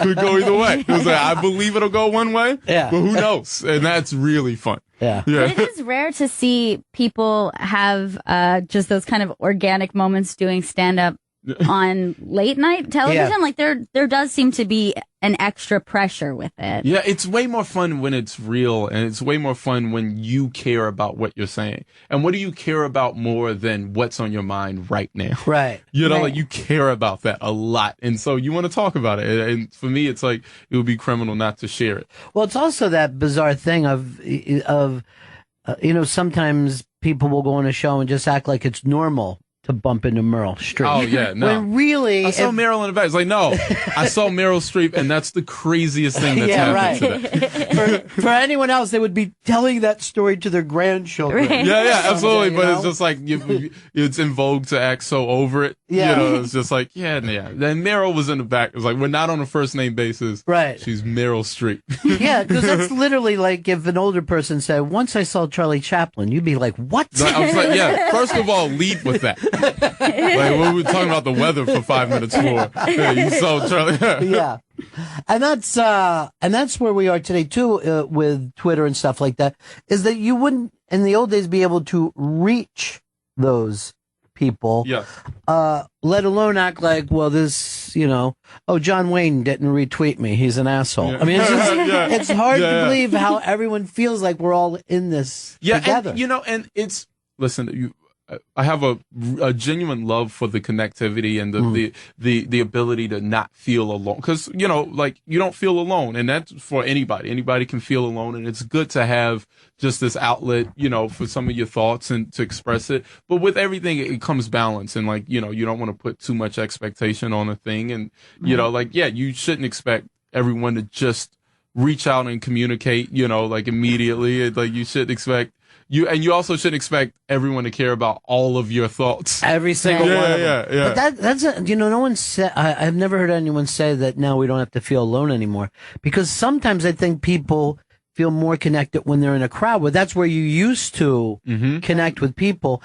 And now, I did some radio show when I was in Canada, and the second that we went to commercial, I saw 6 people were just looking at their phones. Yeah. Like in that it was almost like they vanished. Yeah. Yeah. I don't like to feel the need for that. Like it's because I don't want to be taken out of the real world. You ever go to concerts and everyone's sure. I don't want to look at the show. Like if Stevie Wonder's on stage feet from me. Yeah. I don't want to look at him through a screen. It's like, that's weird. Even when you see other people's you see other screens. people's, it's just like, he's here. Right. He's right here. How often does that happen? I don't, and it's like, someone else has the video, I promise. Yeah. It's like, if I need to see video of it, someone else has it. Well, there was always that, if you ever saw the Woodstock film, right? Sly and the Family Stone comes out, and he does, I Want to Take You Higher, and 500,000 people are throwing their arms. And it was like something that never happened before. Yeah. Like we're just mimicking what's on stage because no one had done it. Yeah. But now you can't have that moment of being connected with that people and the music if you have a screen. Now you're basically... Well, first of all, Woodstock now, I Want to Take You Higher, you all phone... 10,000 phones drop. Because they try and throw the fist in the air, 10,000 phones just hit the grass. Yeah. And then it's like you don't want to live life through a screen. You want to live life, in person. Just making every effort to do that. And especially in unique situations like concerts and those things. Those things aren't everyday occurrences. Yeah, you're right. And they're also important. You know what I mean? It's important to hit that kind of spiritual high every once in a while in your life. To feel it, to really feel it is amazing. Yeah. When you just turn around and look at a stranger and go, whoa, this is fucking amazing. That's amazing. Yeah. It's amazing. But you're totally right that you cannot do that if you've got something in between you and that moment. You know? Yeah. I did this thing where Gail's aunt shoots for TV and stuff, and I went with her to this race where they shut the city down and the race cars just use the city. Mm-hmm. So I'm shooting for a while and I'm hanging in there. And the second that I pulled the camera down, I went, what the fuck? I'm too close. Yeah. You know what I mean? Because you see a car accident, like, oh, those assholes. That's But you're like, oh, I'm here. I'm here. I'm a part of it. Yes. And if that guy makes the slightest mistake, I could die. Yeah. But I did not feel through that. the lens. Yeah, through the lens. Your show, when it comes on, they're going to show a couple back to back and stuff like that. Showing a couple back to back starting the 26th for a few weeks in the summer, and see how it goes. I'm excited. Have you ever had that kind of feeling of a project like that waiting out in front of you, not knowing yet how the audience was going to feel? Like you have moment like we're talking about, like coming out and saying something new. It's a more magnified version of that, where it's like, I mean, I kind of experience that every night when I'm like, I got 5 things that I want to talk about. I've never said it out loud, and I'm going on stage to a room full of people, and it's like, I think this will work. I really enjoy it. Right. And, I hope you do too. And that's the emotion that I kind of attach to the show, where it's like, I really enjoy it. It's a show that I really, really enjoy creating. And I hope that audiences respond in kind. The Carmichael Show premieres Wednesday, August 26th at 9:00 Central, 8 p.m. on NBC. Go to NBC.com for more information. Good to see you, Jerrod. Great to see you. Thank you. Good luck with everything, too, Thank dude. you very much. Hey, Gail, I just heard a rumor. Do you remember Chris Stanley from work? Yeah, sure. Of course. Well, I was talking to a couple of people, and they said that he started drinking Tito's vodka, and that's making other people do it because he's such a tastemaker. Stans? Yeah. Is this true what everyone's saying about you and Tito's vodka? 100% true. It's the only vodka I drink. It's Tito's vodka. But why? They don't have a fancy label or in some kind of exotic bottle. What are you doing with it? Well, you're normally on the latest trends. Well, they don't have those things because all you pay for is the exceptional handmade vodka inside, which is delicious. So what you're saying is this is just some giant faceless corporation who makes this vodka? No. Tito Beverage makes it. He started back in 1995 and still makes it in the same land where he started it all, Austin, Texas. I've never heard of that called a land before. Normally, if someone's a land, it's a kingdom, not an actual city. Austin is Tito's kingdom. It's true. He's got an answer for everyone. You know what? I've noticed a lot more confidence in you. It's the Titos. And you've lost those bags under your eyes. Right? Thank you. Finally, someone noticed and said it to my face. I would always say this to him in the old days. I go, Chris, you going on a trip? I'd notice you packed your bags under your eyes. But now look at you. Right? You're looking good. You're feeling good. You're talking a little louder. You're walking a little prouder. I see you eating at the cool kids table. Mm-hmm. And this is all from your confidence you got from Tito's vodka. It's all thanks to Tito Beverages vodka, Tito's vodka. It's award-winning. You also said there was a place for you and your friends to go to listen to music and talk about Tito's. Yeah, that's Tito'sVodka.com. Let me write that down. Tito'sVodka.com. You can get recipes there. T? Yeah, T. I.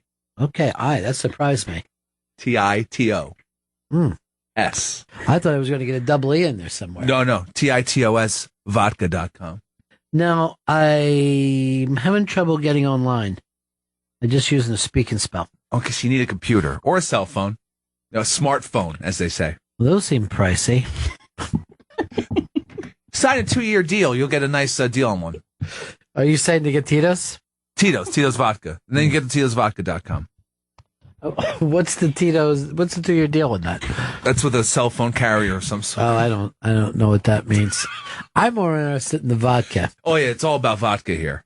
Are you sure there's anything there? It looks quite see-through.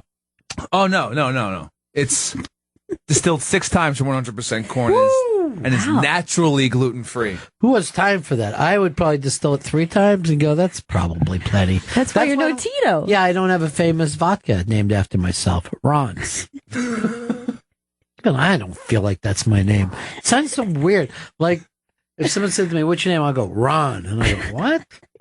I can't be it out of all the names. Ron. Seems kind of dumb. I was thinking about taking on a new name. What's that? Little Tito. Oh, that's perfect. It suits you. Yeah, it does. Little Tito. Sup? Sup, little T? Click track.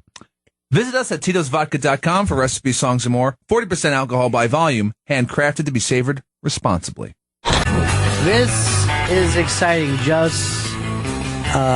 Gail, you and I talk about this sometimes. Like, the hardest thing to do is to write a short story or a book that can make people laugh out loud. I don't think there's anything so rare. And then a couple months ago, we got talking about the book that Adam Resnick has written called Will Not Attend, and is a book that not only have I laughed out loud at, but I've had to sit down for a while so that I could let that story seep in before I went on. Again, with more of it, and Adam Resnick is here. How are you, my friend? I'm doing great. I just want to clarify, it's called Will Not Attend, because people might think it's will not ... attend, because that's the way you just said it. So there's no ellipses. There's no dots in there at all. Well, it's called Will Not Attend, Lively Stories of Detachment and Isolation is the complete title, actually. Yeah. But there's no pause between the not and I see. That's so funny. You know, so I'm busting your balls right off. I love it though. I love it though, because sorry, Gail. Gail's so sweet. She doesn't belong here. She should have her own show. I don't know. Well, that's the plan. That's the plan. Is it? Yes, that you... Am I getting kicked out? No, not kicked out, but I'm not... No, you're getting kicked up. That's probably what it should be. Sounds painful, though. I'm not going to last forever. I'm going to be dead soon, and then I want my ashes mixed with your mom's ashes and our cat, and then thrown in the lake out back. Wow, you do remember the story. Yes. First of all, anything to do with your dad is the funniest thing in the world, because I was thinking about this. It's like, I know those men. I grew up with those men, but those men aren't of my generation. They were the generation before of much harder people. You know? Yeah. Well, my dad, there were a lot of guys like that, but I got to say, no one was quite like my dad. And now there's a lot of people say, oh, that's my dad, cranky and this and that. And until you met Merv, you've never been anything like it. He's really just a unique individual. And also, probably, like the funniest person I've ever met, next to David Letterman. But my dad, the difference is my dad has never in his life tried to be funny. He's never once in his life he's never told a joke. To him, he would see that as like something very only, that's not, a real man would not have time to waste this awful, rotten, this rough life that we all live to, would not have time to waste on telling a joke. He's never told a joke, never said anything to get a laugh. He just is funny and brilliantly sort of, witty unintentionally. It's just him being him, making points to it's not like if I don't know. I know there was like something about shit my dad said, which I've never seen. I get the impression though that father probably knew that he was saying something. My dad had none of that wherewithal. In a way, he was just cool. That's how he spoke, Yeah. Well, it's amazing. And it's also that thing of still seeing life as somewhat simple of, the fact that there was a generation of people who told us just hit somebody and your problems will go away. Like I had uncles that would tell me if someone even slightly starts to turn on you, just punch them and they won't know what would happen. And yes, they do. I found out later that the one punch isn't going to win a fight. And it took one generation to find that out as barbaric. Only one step away. And they were like, let's never tell our kids to do that. Yeah, it's such bullshit. It's like, I've seen enough of these, prison shows on like CNBC or MSC, whatever they show, all those documentaries. And I know what the rules of prison are. I've read about them. I've seen about them. But so if I went into prison, if I was falsely accused of a crime, I would not take the advice which they say to do is right off the bat establish that you're crazy. Just pick up a fucking chair and beat the shit out of someone. As if the entire prison, including the guy that I did that to, is going to go away at that point. Oh boy, I'm not going to mess with Adam Resnick. He might hit me with a chair. You're even more dead after that. So no, that advice of beating the shit out of the bully, that never works. It never happens. Yeah. Never. No. But in movies, we like to pretend that just disappears. Like, he got me. Well, he's coming back. Yeah, that's exactly. He's coming back, and probably with friends. With friends, right? But yeah, they would say, well, if you stand up, a bully doesn't really want to fight. A lot of those guys love to fight. That's what they want to do. Right. They're all pissed off, and they're not, and and it's not like. And if you're someone like me, it's not going to be fair anyway. It's like it's not like they're going to have much of a problem with me. So it just would not be an issue. So yeah, I would not do well in prison. Well, reading your book and you take these uncomfortable situations, and then we're laughing as if this is pleasurable. But at no point when you're a kid and you're going through this, does this feel like it's going to be pleasure even someday? It's only years later in telling the story. Well, it's not even pleasurable then. I can say that it's not. There's a lot of the book that was painful to write, painful to remember it, to put myself in that situation again.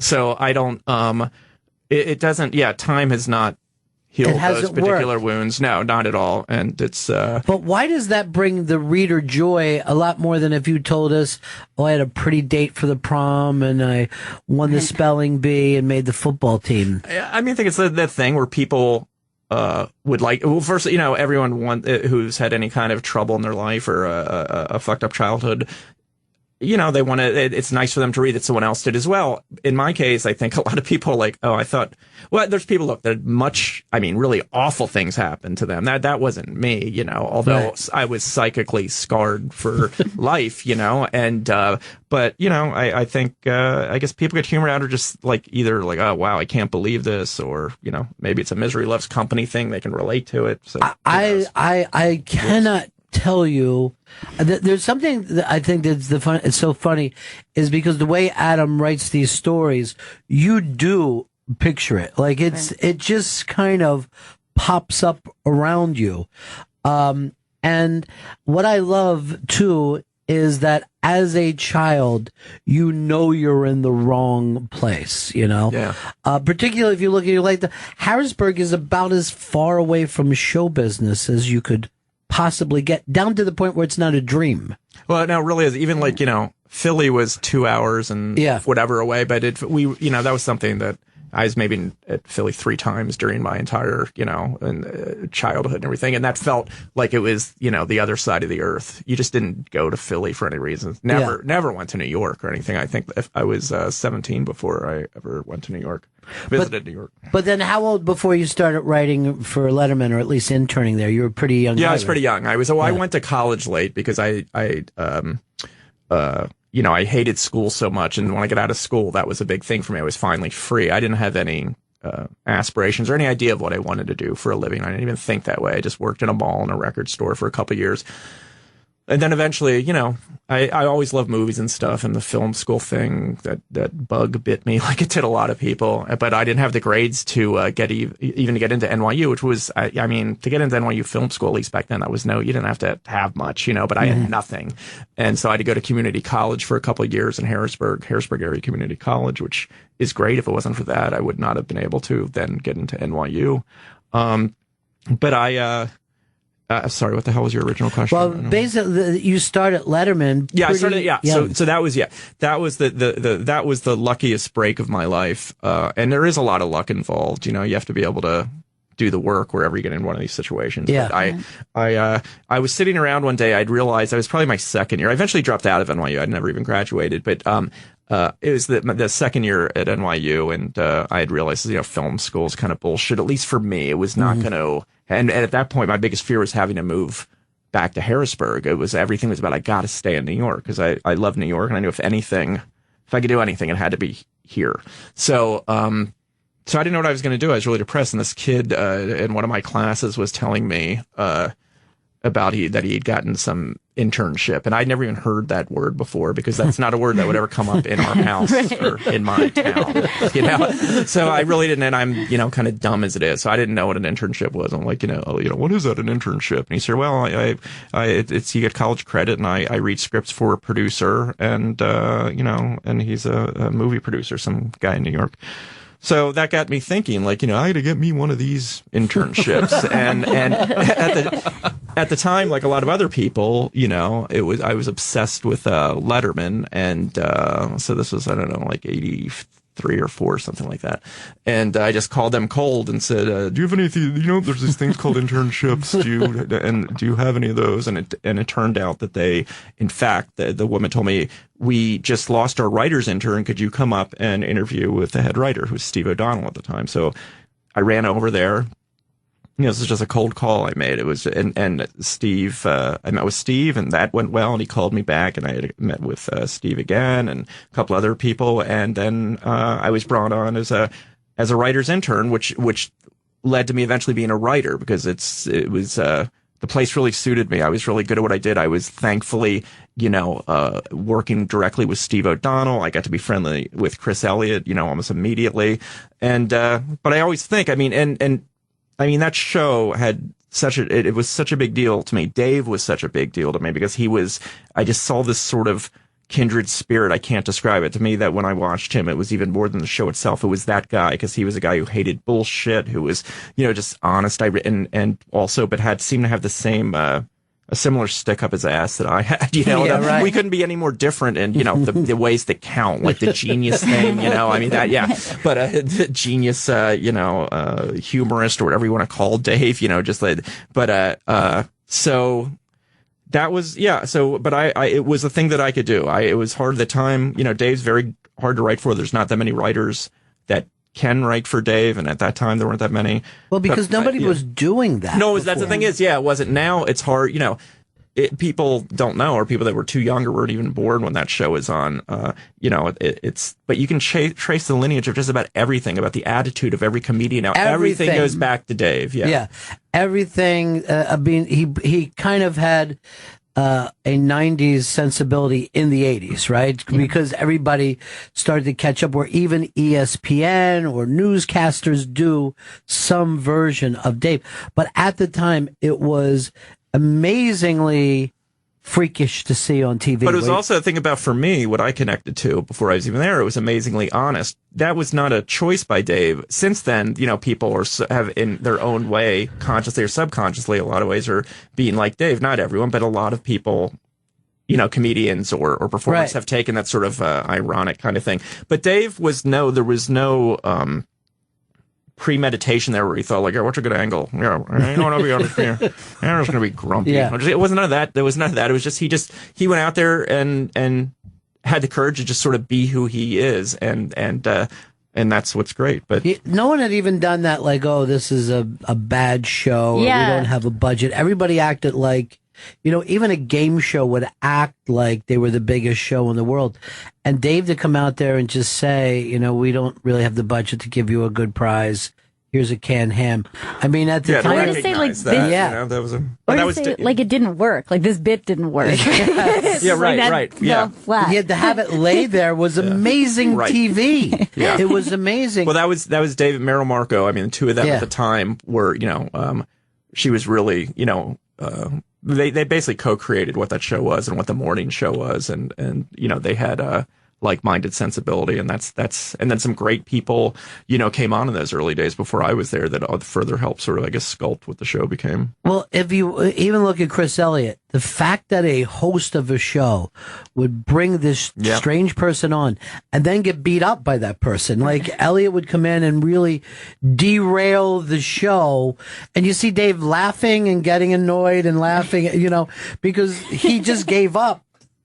Well, no one does this. Well, first of all, the amazing thing is, Dave was the first guy to bring someone like, Chris was a PA before he was a writer. He was just a runner, Yeah, Dave, but Chris, Dave knew that he was funny, but the sort of, on-screen relationship that they had was, Dave was comfortable. The funny thing about it was, Chris was the only guy, when he would come out in character, who could put Dave down or say things to him. But Dave was always well aware. He was smart too. The audience was always on Dave's side, really. They laughed, because Chris really sort of did invent, I've always said, like, he created this sort of the modern day arrogant idiot that has been ripped off to death since Chris, but I think he brought it, to no one else was doing it like Chris, and Dave, and helped.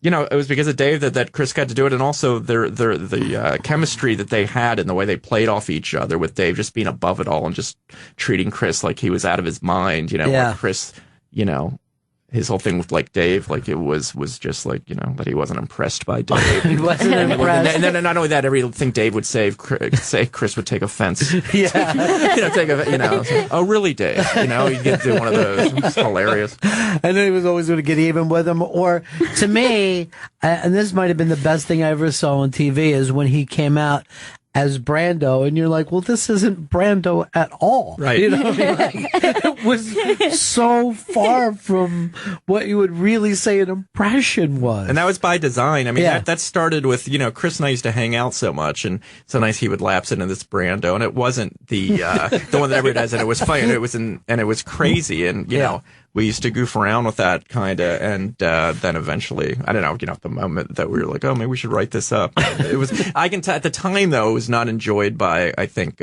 some of the people at the show, as much as Chris and I were enjoying it, because a lot of those did not go over well. The audience was baffled often. Right. Dave did not like silence, and he also didn't like, sometimes Chris's his entrance as Brando, he would milk it. It would take so long. I mean, and Dave, we heard afterwards from like Steve, like Dave says, when you do this, you got to speed it up. You got to come out there, but the Brando personality, which was basically like a sort of a sweet, stupid, mischievous kid. That's how Chris kind of played him, and it was, but he just sort of took his time. It's not even like he wasn't afraid of Dave. It's like he barely knew who Dave was. That's how he played it, Well, I think it came from Brando had done Larry King in a very uncomfortable. That was long after, by the way.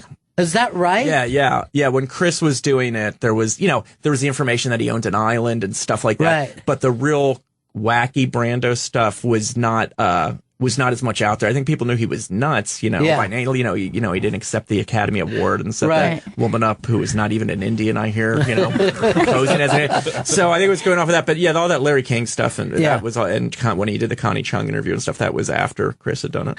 It was truly like an amazing time for TV.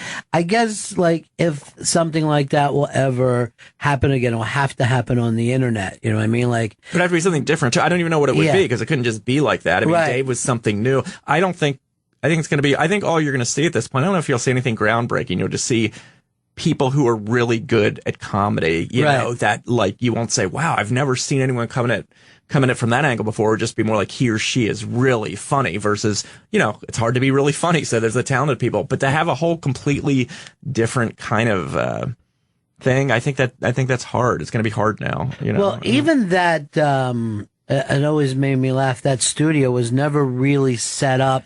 Like the audience was always high above it. Yeah. And Dave was like down in this pit. And if a stand-up came and did stand-up there, you weren't necessarily eye facing. level? Yeah.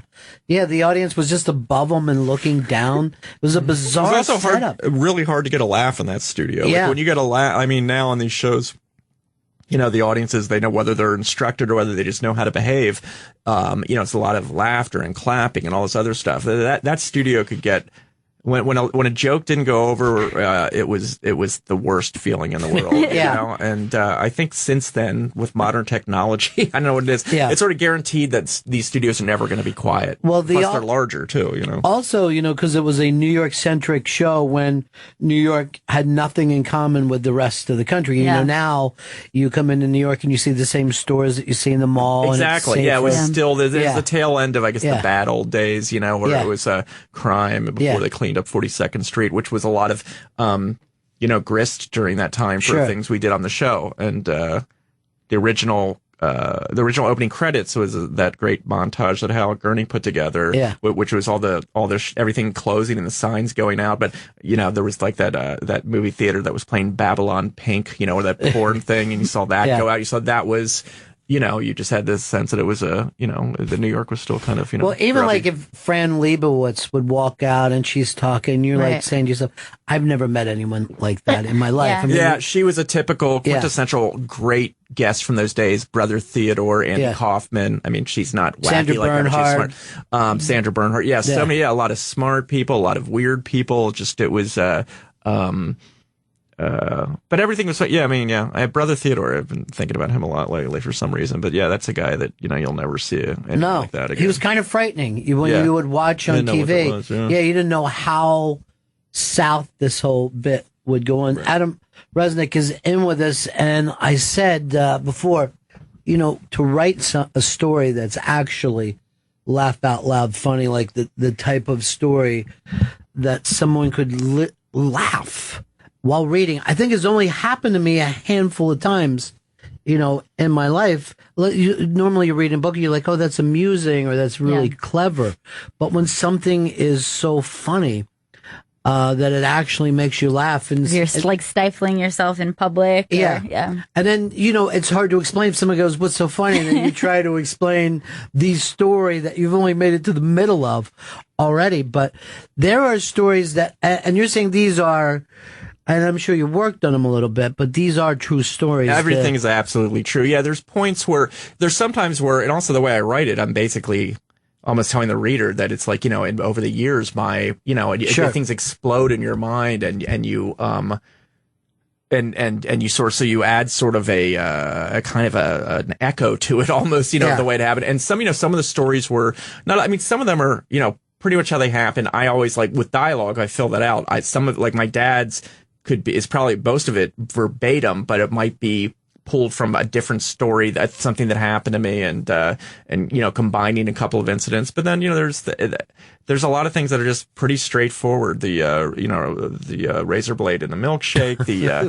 And the calls that I got there's one chapter that it's a series of 3 calls that I received from my father over who knows a few weeks or something. That's as I remember them pretty close. And sometimes I would augment it with other things that he would say a lot because it worked in it. So you have to sort of write these things. It's not like it's you're just you're putting it's like you're a stenographer that putting things down. So but it's so but it was basically it made me the theme in the book that emerged as I was writing is just how the way that I'm sort of a damaged guy, I think, both through wiring and just the house I grew up in with all those brothers and Did you think differently about your family after the getting everything there was nothing cathartic about it. No, in fact, some of them were pissed off. It was just and I knew that, but it was, I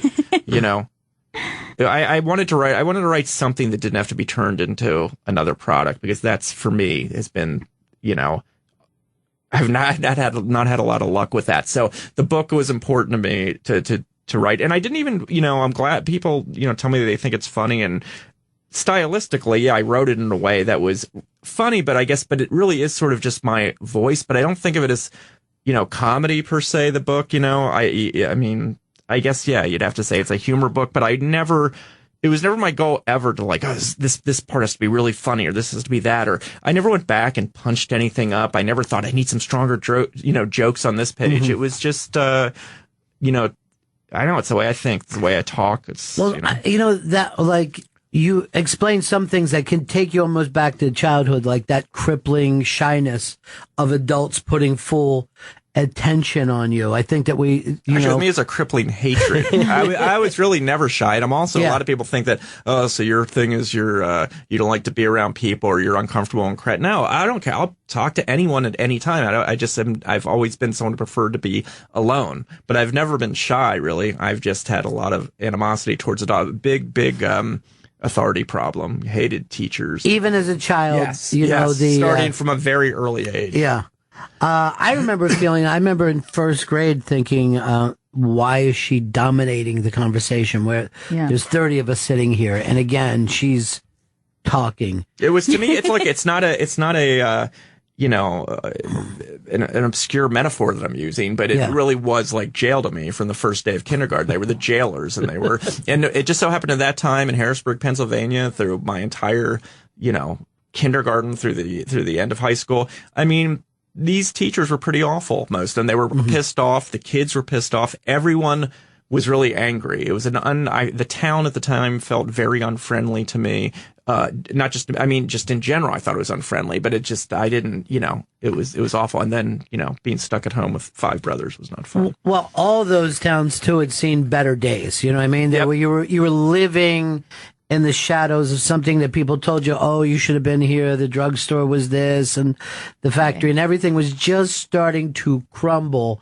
And all those towns in Pennsylvania, because I grew up outside Philadelphia too, and they all knew hey, that thing that we told you is the future is not really going to be there. You know, grab at what you can while you can get it. You know? Yeah, no, I mean, there was not much opportunity in Harrisburg. There's not people. It's not like there were many people that did well. Maybe if you knew about a doctor or something, they were doing okay for Harrisburg. Right. No one talked about money in terms of the way people now, like somebody can be broke, but because they've seen lifestyles in the rich and famous and grew up with it, they're like, you know, oh, I'm only one idea away. But I never remember people talking about money, and you know, there would be. There was, and also the thing I hate that's happened is the explosion of entertainment in general, right? You know, that everyone knows about it, knows box office, over the weekend, all this other kind of stuff, or just wants to be in it, or is in it some way, maybe on YouTube and doing what, you know, but it's just like there wasn't that didn't exist so much, and there wasn't a lot of and it was probably treated like it wasn't very sensible. I mean, I think that's a big difference. Like I think you get a lot of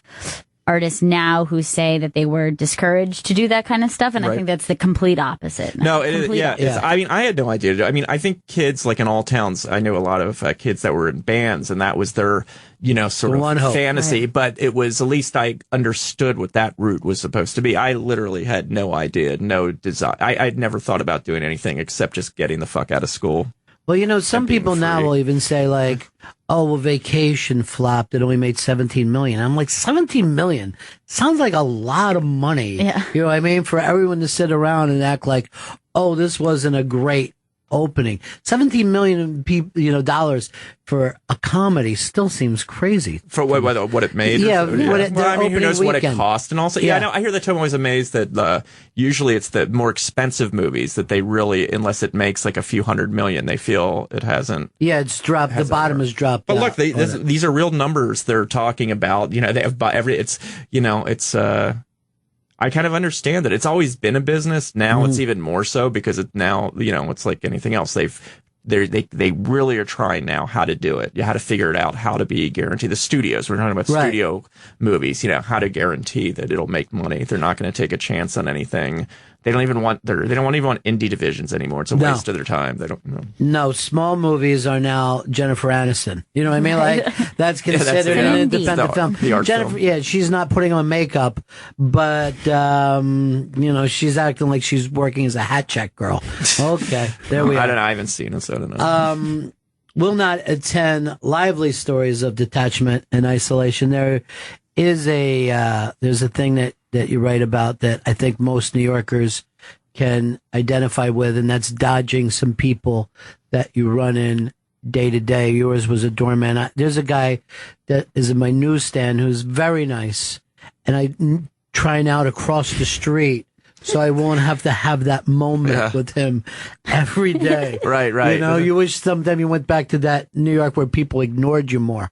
Well, there is, that's true too. I mean, that happens. I mean, in that particular story you're talking about, it's not like I, wanted to ignore that guy. I just appreciated that we had a very, hi, how's it going? See you later type of relationship. Yeah, but the story was about one day where it was a little bit more than that, more than I was used to. Recently, I had a situation. I was walking with a friend, and I saw my neighbor coming down the street, and I was like, oh, shit, let's cross the street. Like, my neighbor's coming.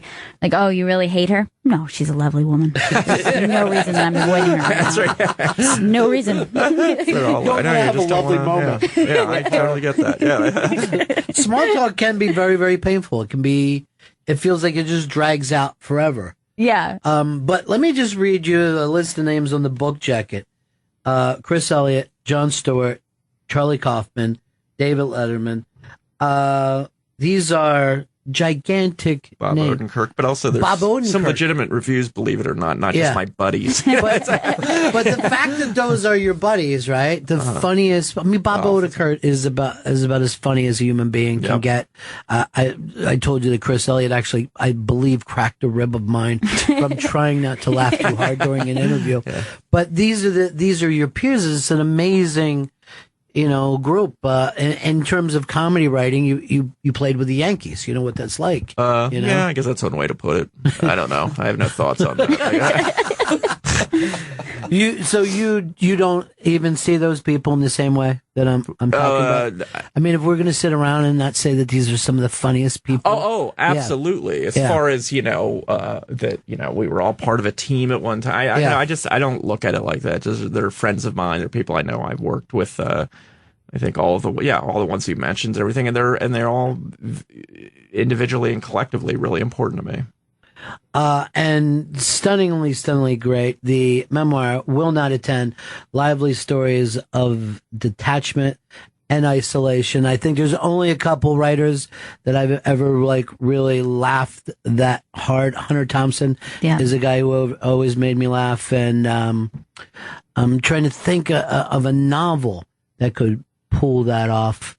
And it goes back. It's such a rare. I had that with Confederacy of Dunces. All right, that's a perfect. Well, I haven't read that in so long. That's a perfect but I remember thing, liking that. Yeah. But I was young. I was like high school age when I read it. Me too. And on the train and was like, had my face in the book, trying not to laugh. And But that's such a stunning thing that it's really, that goes back. Well, he wrote it 50 years ago, and I don't think it came out to 30 years ago. But a book that you could actually sit there and laugh hard at, not just say, "Oh, these are amusing stories," but laugh hard at. It's a tough. To Kill a Mockingbird was funny. This new one, this spinoff, not quite as funny, but it has its moments. The weird thing is that's the one I laughed at. I'm like, finally, I can identify with her after all these years. Adam Resnick, thank you so much for coming by. And I was talking to Chris. I'd love for you guys to come in together sometime and hear some of that stuff. It's just that era to me, that Letterman era, is one of the greatest of all time.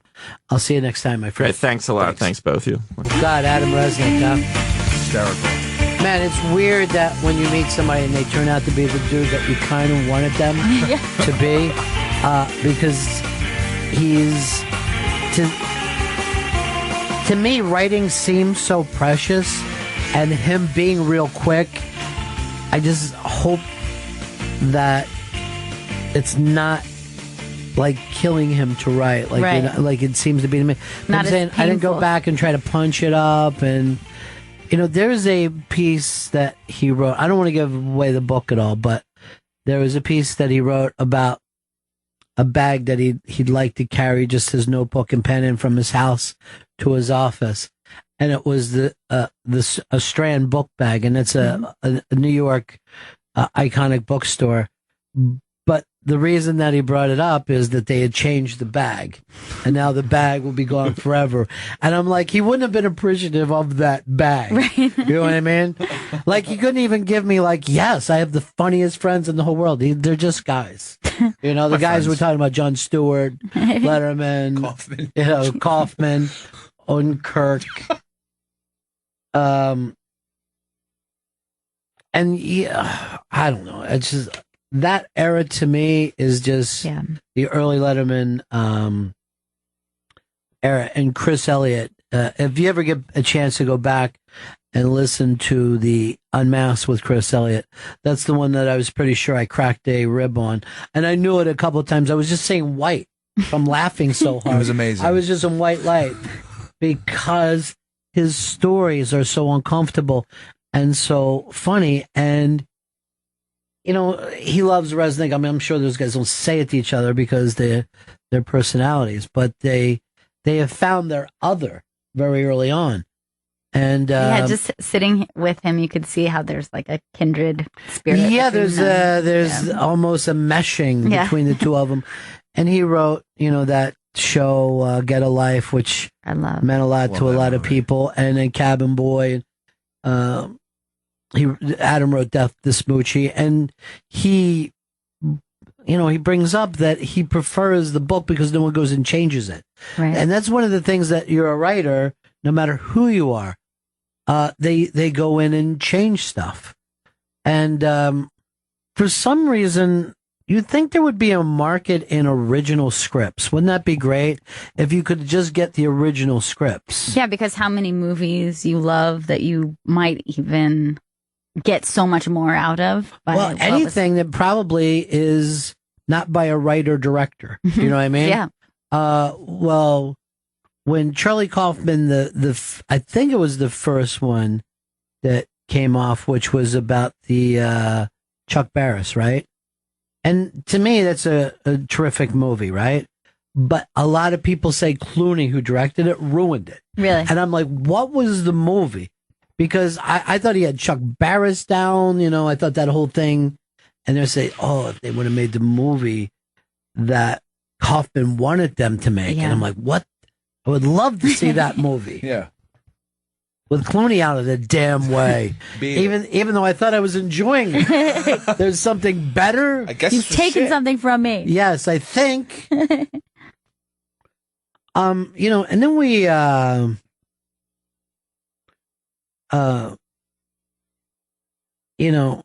we should see how weird the regular world is. That story, Chris, I think you put it up.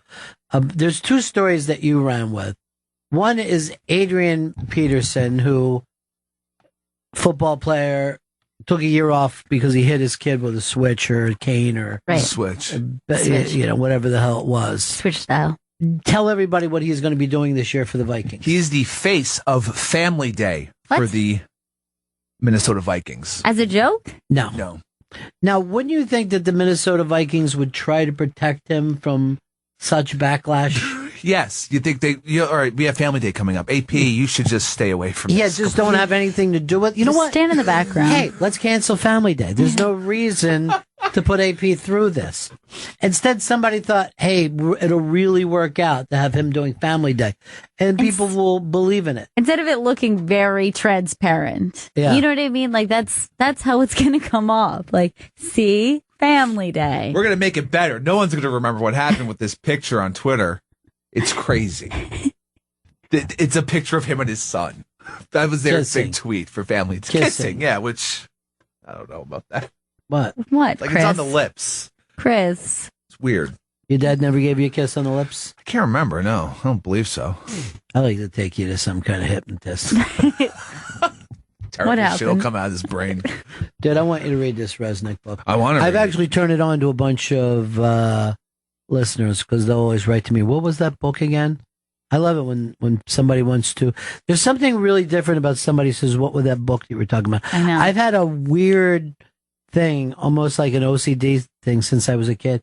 Like, if someone brings up a book, even in passing, I'll be like, it's probably a book that I need to read. Like, this is why this is happening right now. Or when that exchange happens with someone, like if you like someone and then you give them a book or they give you a book, it's like, that's it.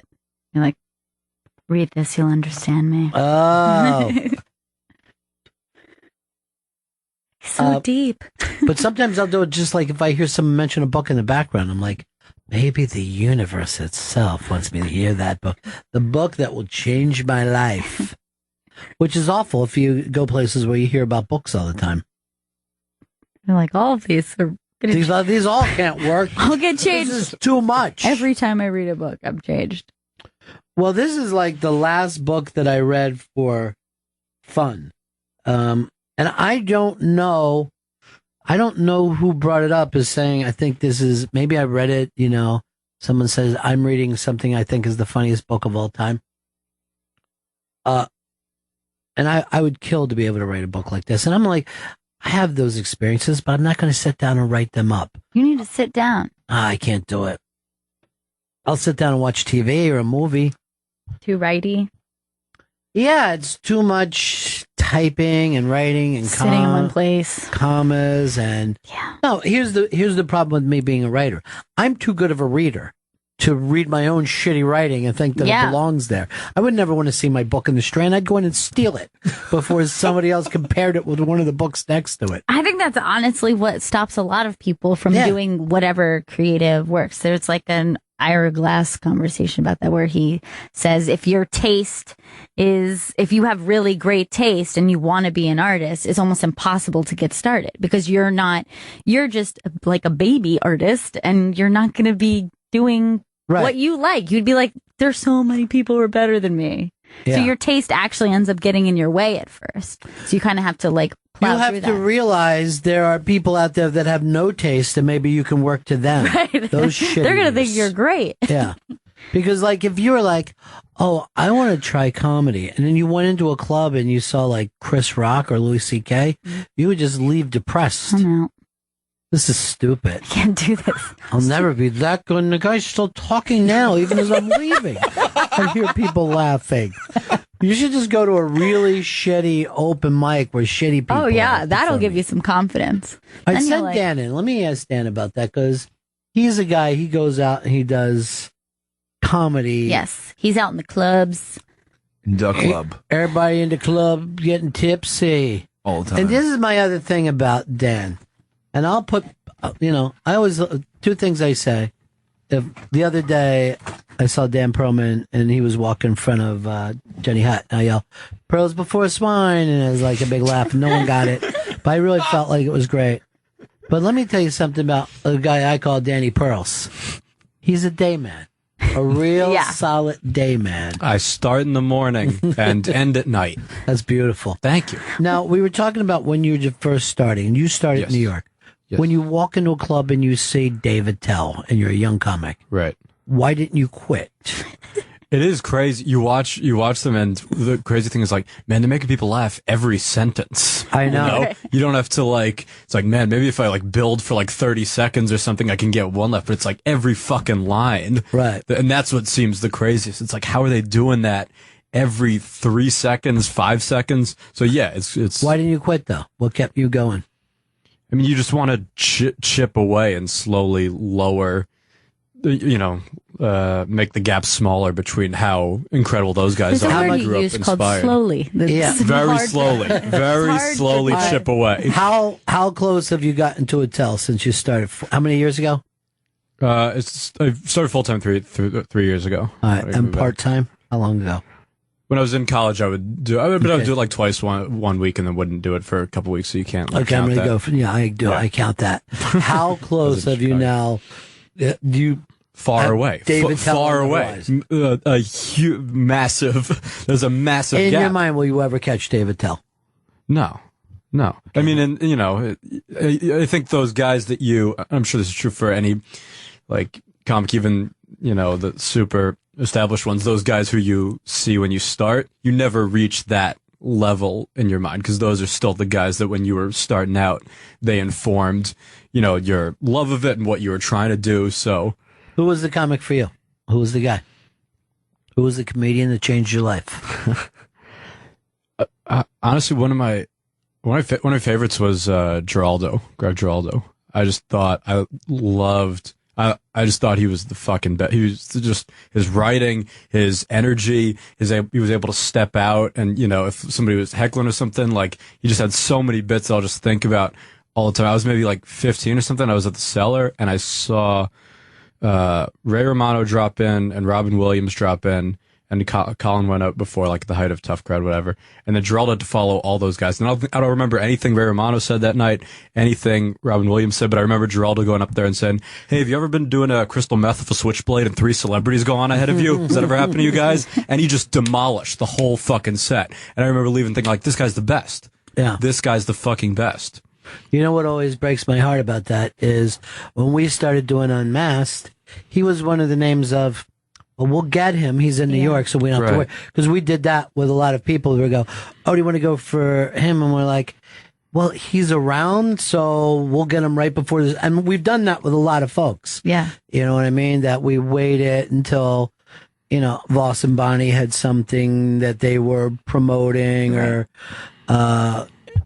Bobby Kelly. Oh, this is perfect for him because we could have, because he was around, we could have done him earlier. But Greg is one of those guys that now I'll never have him as part of that. And he was a guy that I just assumed I would have him at the right exact moment that would, tie in with everything. And it always bums me out. And for some reason, he's not talked about as much as I feel like he deserves to be. Because if you watch his stuff, I mean, it was just the perfect combination of, like, super smart and silly. And so, just like any kind of audience could reach it. And yeah, I just fucking loved watching him. Well, maybe we'll do a special on him sometimes. Maybe that'll be the thing, because, it's really always strange to me that who time remembers well and doesn't. Sometimes the fact that people remember Hicks, Bill Hicks, and I don't see young people remembering Kinison or knowing about Kinison. Right. And Kinison was so shocking and exciting, and everybody was, drawn to him. And as the years have gone by, I see that getting smaller, and you just don't have any choice over it. You don't know, Right. There's no good reason that he wouldn't be. At least one that we know. But it is interesting because you see a lot of people, like you see Stanhope and some guys like that who are clearly, like, emulating Hicks or following his kind of style. But like a Kinison type, there's not really somebody like, he's a clear like disciple of the Kinison style. He's just kind of his own guy. You know what was funny is like there was some people I think that compared him with Belushi, and there was no Belushi other than they were both, thick guys who partied. Right. You know what I mean? But other than that, was the end of it. Kinison was one of those guys I thought did a church style. You know what I mean? Like a real, like I always talk about Chris Rock doing church. I thought he had Sam did such power on stage. He came out of a church, I think. He was a pastor or something. Yeah, but he was never like had his own church. He was like, he was like a youth. Closer to Carney, he was Joel Osteen, like mega church guys. Yeah, I don't know what it is, but most of those guys in Texas, a lot of them had spoke in church when they were kids. Carlo LeBeau was like at 7, 8 years old doing stuff in front of I've sinned and everyone knows what sins. One of those type of things. They'll get to go up on stage when they're stage. It's whatever they call that. Their altar is. I don't know. It's the same as the Catholic. But as a kid, you could imagine going up into a Catholic church and getting 5-10 minutes. Right. That would be insane. I've got this. Yeah, I got a little bit of Latin. I think I know what I'm doing. I'm not positive though. I don't have a great singing voice, but to be honest, the priest doesn't either. So this should work out. But the whole thing, Lenny Bruce was a guy that was pretty much forgotten when he died, and now, the years have been kinder to him. Carlin, I don't think, has ever lost a single thing of stature. No. Carlin is talked about as much today as when he was alive. And I'll end up hearing the name Carlin all the time. Yeah. Yeah, and a lot for some reason, like in certain certain comedy ages, better. Like I've tried a lot to listen to Lenny Bruce, and it's something that I hear I understand the influence, but I just don't. It doesn't resonate with me. Yeah, it must be like a generational thing. Whereas someone like Carlin, I can listen to, and I get it. I loved it as a kid. I love it now. Yeah, but you can't comprehend shock when it doesn't exist like that anymore. I mean, we were talking about certain music that, like, I will tell you this. The first time I heard Black Sabbath, I had never heard anything like that before. It just sounded like fear. You know what I mean? Like I was a little kid and I'm like, what is that? Is it horrible what I'm hearing right now? You know what I mean? Is this the sound of death coming towards us? And now, because so many bands have picked up on that, there's no way that you could tap into the way that made you could feel tap into the fact that people were actually bewildered at first. Like, how could this be? Is this music? Is it considered music? And that's how I felt about Sam. Some of the shit that he said or did. I mean, I literally remember watching TV, and when Sam walked out, it just felt like things had changed. Very, very, I think when he was first on Letterman, like his first TV appearance, Letterman introduced him by saying, like, brace yourselves. I'm not kidding. Sam Kinison. Just 'cause it was like, you don't know what you're about to see with this guy.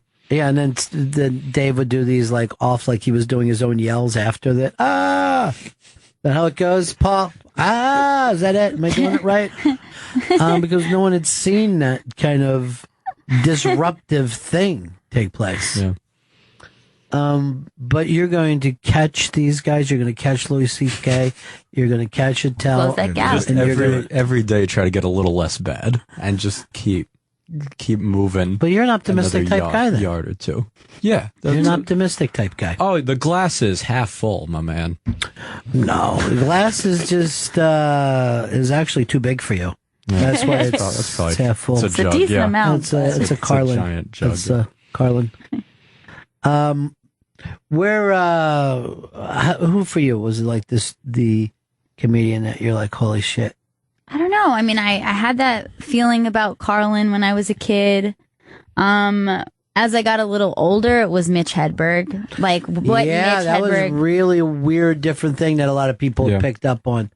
And I think Mitch has, that thing is still there, right? Oh yeah, Definitely. I think he had a huge impact on this like newer generation of comics. Like even my friend, when he started to do stand up, he was like, I never thought that I was like this massive Mitch Hedberg fan, but when he started to do open mics, he was like, I can't not do an impression of him. And he was like, it's really embarrassing. And like, people are like saying like, hey, you're kind of doing a Mitch Hedberg thing. And he's like, I can't help it, because if you define, what comedy, if you define comedy that way, or like, that means he's writing like Mitch Hedberg, so he can't do it any other way. I feel like a lot of the one-liner guys for a while, they would seem like Mitch Hedberg. And now a lot of them kind of will seem like Jeselnik. They'll have that style of one-liner.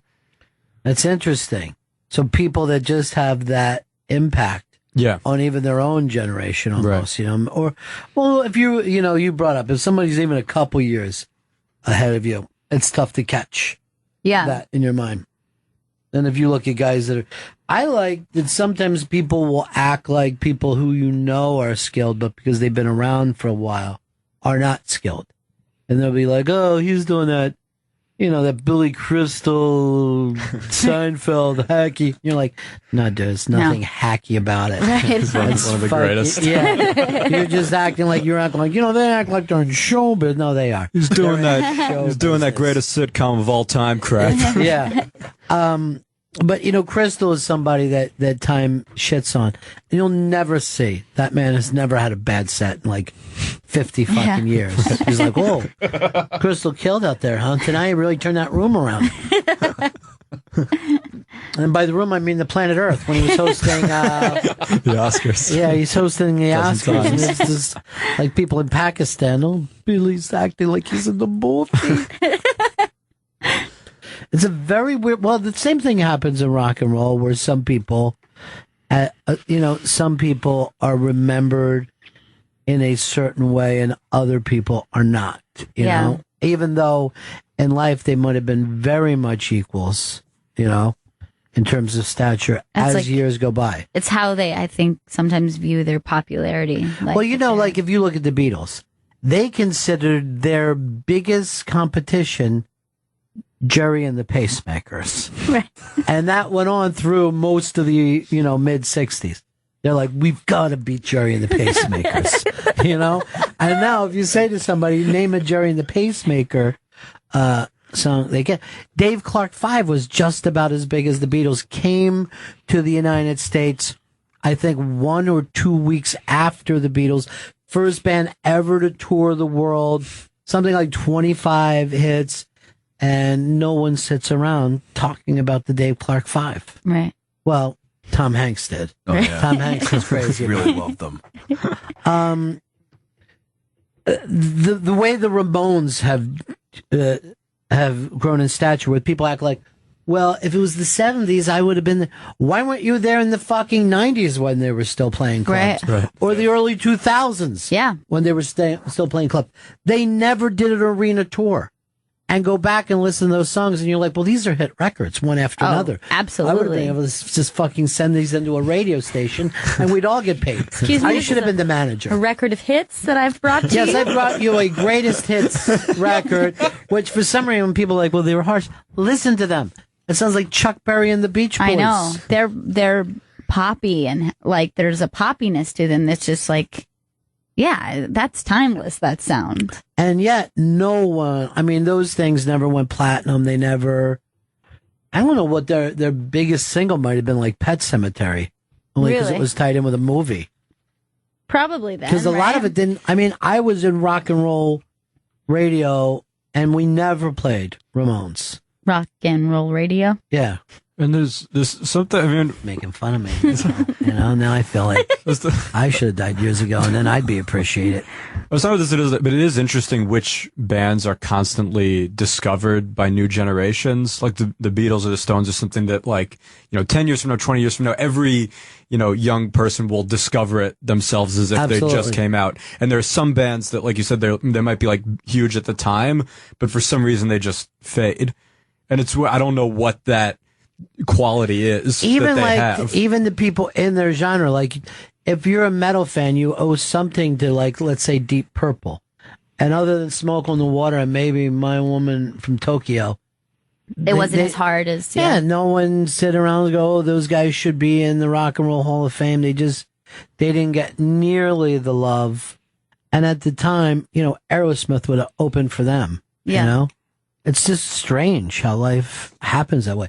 Or maybe sometimes it's a curator who's pushing it out there. You know what I mean? Maybe it's somebody who's willing to say. When we were talking about Dave Grohl just saying, fuck, man, I'm playing with Rick fucking Springfield. Maybe that changed a lot of things where people went, you know what? Actually, I do like that too. I told you guys that I think the Cheap Trick has always been one of the most amazing bands, and they never get the heat that they deserve. They don't. They don't get the love. We were talking about the Cars had like fucking 12 hits. Yeah, and the Cars is definitely one of those bands where I think people would not realize how many of their songs they know and love. Oh, absolutely. You know what I mean? But you are a Cars fan, by the way. Everyone. No, like, you Planet Earth, you're saying? Yeah. You're you a the Cars. people. Yeah. You love the Cars. Well, you could even do that with old sitcoms. Like, Mad About You was on the same time as Seinfeld. Yeah. Right. Got better ratings Right. than Seinfeld. No love in reruns. The Home Improvement was almost knocked Seinfeld off of TV. They almost canceled it because Home Improvement beat up Seinfeld so much. That's weird when you think of it. I remember Seinfeld saying like, "Oh, there's some episodes we were going to do but couldn't because Tim Allen did it first." And no one goes back and go, "Oh man, I was just rewatching Home Improvement." Just again. love Running it. a lot. Yeah.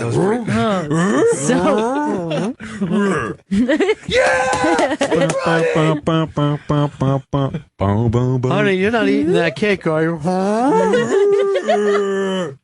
I am. It's tool time. Yeah, I'm writing a TV show where a regular guy. I mean, he's kind of dumb, but he's a regular guy. Just a regular Joe. Oh, and he's married to a real bitch, and he's trying to eat a sandwich. Okay, I like sandwiches. Yeah, when she doesn't want him to. Why not? Well, it's enjoyable. Does he help around the house?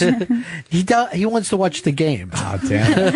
Oh, what a marriage. This is breakthrough. I like this. When he tries to help around the house, he normally breaks something. Oh, man. And as dumb as he has even a dumber friend. I mean, this guy. I mean, you think he's dumb? Yeah, this guy is borderline. I mean, they're ready to put him away. He must knock before he comes in, right? I would just any of those shows if the fucking king and queens would just fucking turn around and fucking look at her and go, "What did you fucking say to me? What did you fucking say? I outweigh you by 340 pounds. I'll fucking pound you into dust. You didn't do the laundry. It's been 9 seasons. I just want to eat a fucking sandwich. I don't know why that's driving you nuts." But your cholesterol. You know what's great about that show is of all the things that you can't do, she just rips him with fucking fat jokes, right? Just constantly. People will look back on one day and go, "That was the worst, terrible thing." But there are points in that show where she's gained like 140 pounds. And she's still making fun of his weight. She's just fucking wearing sweatpants wherever she goes in the house because she can't fit into regular pants anymore. And she's just like, "Look at you, Tubbs." And he doesn't turn around and go, "Wait a minute. You step on the fucking scale right now, bitch. I fucking dare you. You've been eating the sandwiches. You're wearing my clothes." That guy got too much shit from her on that show. Too much shit. It should have ended in a murder-suicide. Is how that's... Wow, I didn't think that dark. Yeah. Seriously. I mean, I think He could have just stood up for himself. Yeah, I just thought a stern warning. He does her, he does himself. Oh, man. Oh, boy. To even come up with that storyline, I know you're going to head bed. All right, this is the weird thing. Remember yesterday I couldn't find my lighter? Now I have 90. Nice. That's weird. My new thing is I've just accidentally coming home with other people's phones. Mm-hmm. Thought they were mine. I didn't even notice that we went past where we needed to be. They were in overtime. OT. Yeah, I don't know how they're going to get the money because this is time and a half. You know, I used to work jobs like that because you'd be in with like a union thing, and you get time and a half for any overtime, even for a minute. They would have to start to figure it out, and then it would be double on holidays, right? And they would say, "Hey, so you're a young guy, you want to work the holiday? You get double." Nope. You want to stay late for an hour tonight? I don't. I want to leave here. Get out. You don't understand. 5 o'clock, I leave. 5:45, I'm fucking drunk out of my mind. Screaming. I'm blacked out, all right? And it's lucky if I'm even coming here tomorrow morning. Oh, no. I'll come in. I'll drag myself in, hungover, and try to find a place to hide on a cement floor and sleep by putting down boxes. Until 5. I actually slept in a place where there were tours that went by. I had set up these fucking crates of boxes, so I had almost like a fort. I'm like, oh, we got a bunch of boxes over there, and then I would go in and just try to sleep off the fact, you know.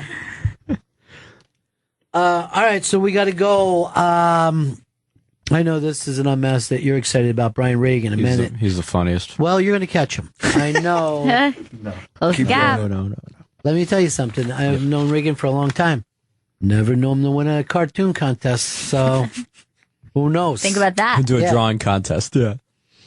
That's true, that there are people like that you could just ask to do your show. If you ever get one, you'd be like this. Yes, you're Brian Regan's agent. I'd like him to do a goofy uncle. How much will that cost me? No, I need him to fly here to do it with me. I have $20. He's going to need a per diem. Dude, did you see how much some of these cartoon movies make? You're going to be... That's crazy. Yeah, you'll be making Frozen fucking money. You're the next Frozen. I like Let It Go. That's a great song. I didn't hear it. Is it a good one? Yeah. I'll send you a link. I saw that. I had to see that movie because I had Josh Gad. And when it started, I was moaning. And then I was like, Josh Gad does this really cute song where he's a snowman that's looking forward to summer. And I'm like, finally, this is a cute, funny thing. This is the only thing kids are going to like. Right. And then I went back to moaning to the end of it. And I was leaving that thing and I go, mark my words, no kids are going to fucking hate this. I'm not even making this up. I said this. I go, kids are going to fucking hate this movie. It's so serious and it's drab and they have a cute, funny character who, by the way, doesn't even seem like he's in the same movie as the other ones. Yeah. You never saw it. I know there's a snowman. Children love this movie. Yeah. I was calling it Let It Go for months. I thought that was the name of the movie. Did you see Let It Go? How's Let It Go? I hear it's pretty popular. God, not only was it the biggest movie, it was the biggest album that ever happened. They had her sing that at fucking New Year's Eve. Who sang it? Idina Menzel. I didn't know who even sang it. I thought a cartoon character sang it. It was like a robot. No, it was a lady. Voice. Real lady. And next it'll be Pez. A big old Pez song. Well, I don't know. I'm hoping the Flintstones will come back. Please. And actually, Fred should have fucking straightened out that Wilma, too. She didn't want him eating. She acted like it was a big fucking deal if he had a Bronto burger. I like Betty. She was more appreciative. You know what I mean? She was a little more... And she looked like a goer, too. Shoes down. There was something about her that... DTF. Yeah. If there was just a thing, like, if we were kids and we saw, like, Fred just making out with Betty, we wouldn't even be shocked. We were like, well, thought it was going to happen. She's married to a dud, and so's he. And Barney's a hanger-on. No, he's a cuckle. That one. He's a little cuck. He acts like he's sad, but he's digging the whole thing. Yeah, he's having like some dinosaur jerk him off in the corner. You know something, what? dude? What did I say? You're too blunt with everything. Okay. You know, I was just thinking, out of that. Joey Jojo could have played Barney in a movie if they wanted to. He's got like a Barney thing. I could do that. Yeah, do your Barney voice. Hey, I'm Barney. No, that's a different I like dinosaurs and washing dishes. Wrong Barney. Wrong Barney. My bad. You know, I'm from Hawaii, and we always call people who come from the mainland and can't surf as good as us Barneys. Mm-hmm. Yeah. And Howleys as well. Yeah, that's what we do in the North Shore. And then we steal their boards and we snake them in the big contest. All right, anything else I got to plug today, Chris, before we get out of here? We're good to go. All All right. Unmasked. Man, the one coming up this week, this Friday, you said you were moved in a big, big way. Yeah, it's amazing. It was your favorite? Yeah. It's the best. Yeah. I feel bad really, for all really- the other people that we've done. I know, Really, but really great. someone has to be first. I know, but Chris D'Elia didn't even get to put his out yet. That's who I feel sorry for right now. Everyone else is tied for second. Well, there's one guy I know that's in third, all by himself. All right, see you guys again in 1974. Ladies and gentlemen, the evening is over. We hope you all enjoyed yourselves, and we'll see you all again in 1974. Good evening!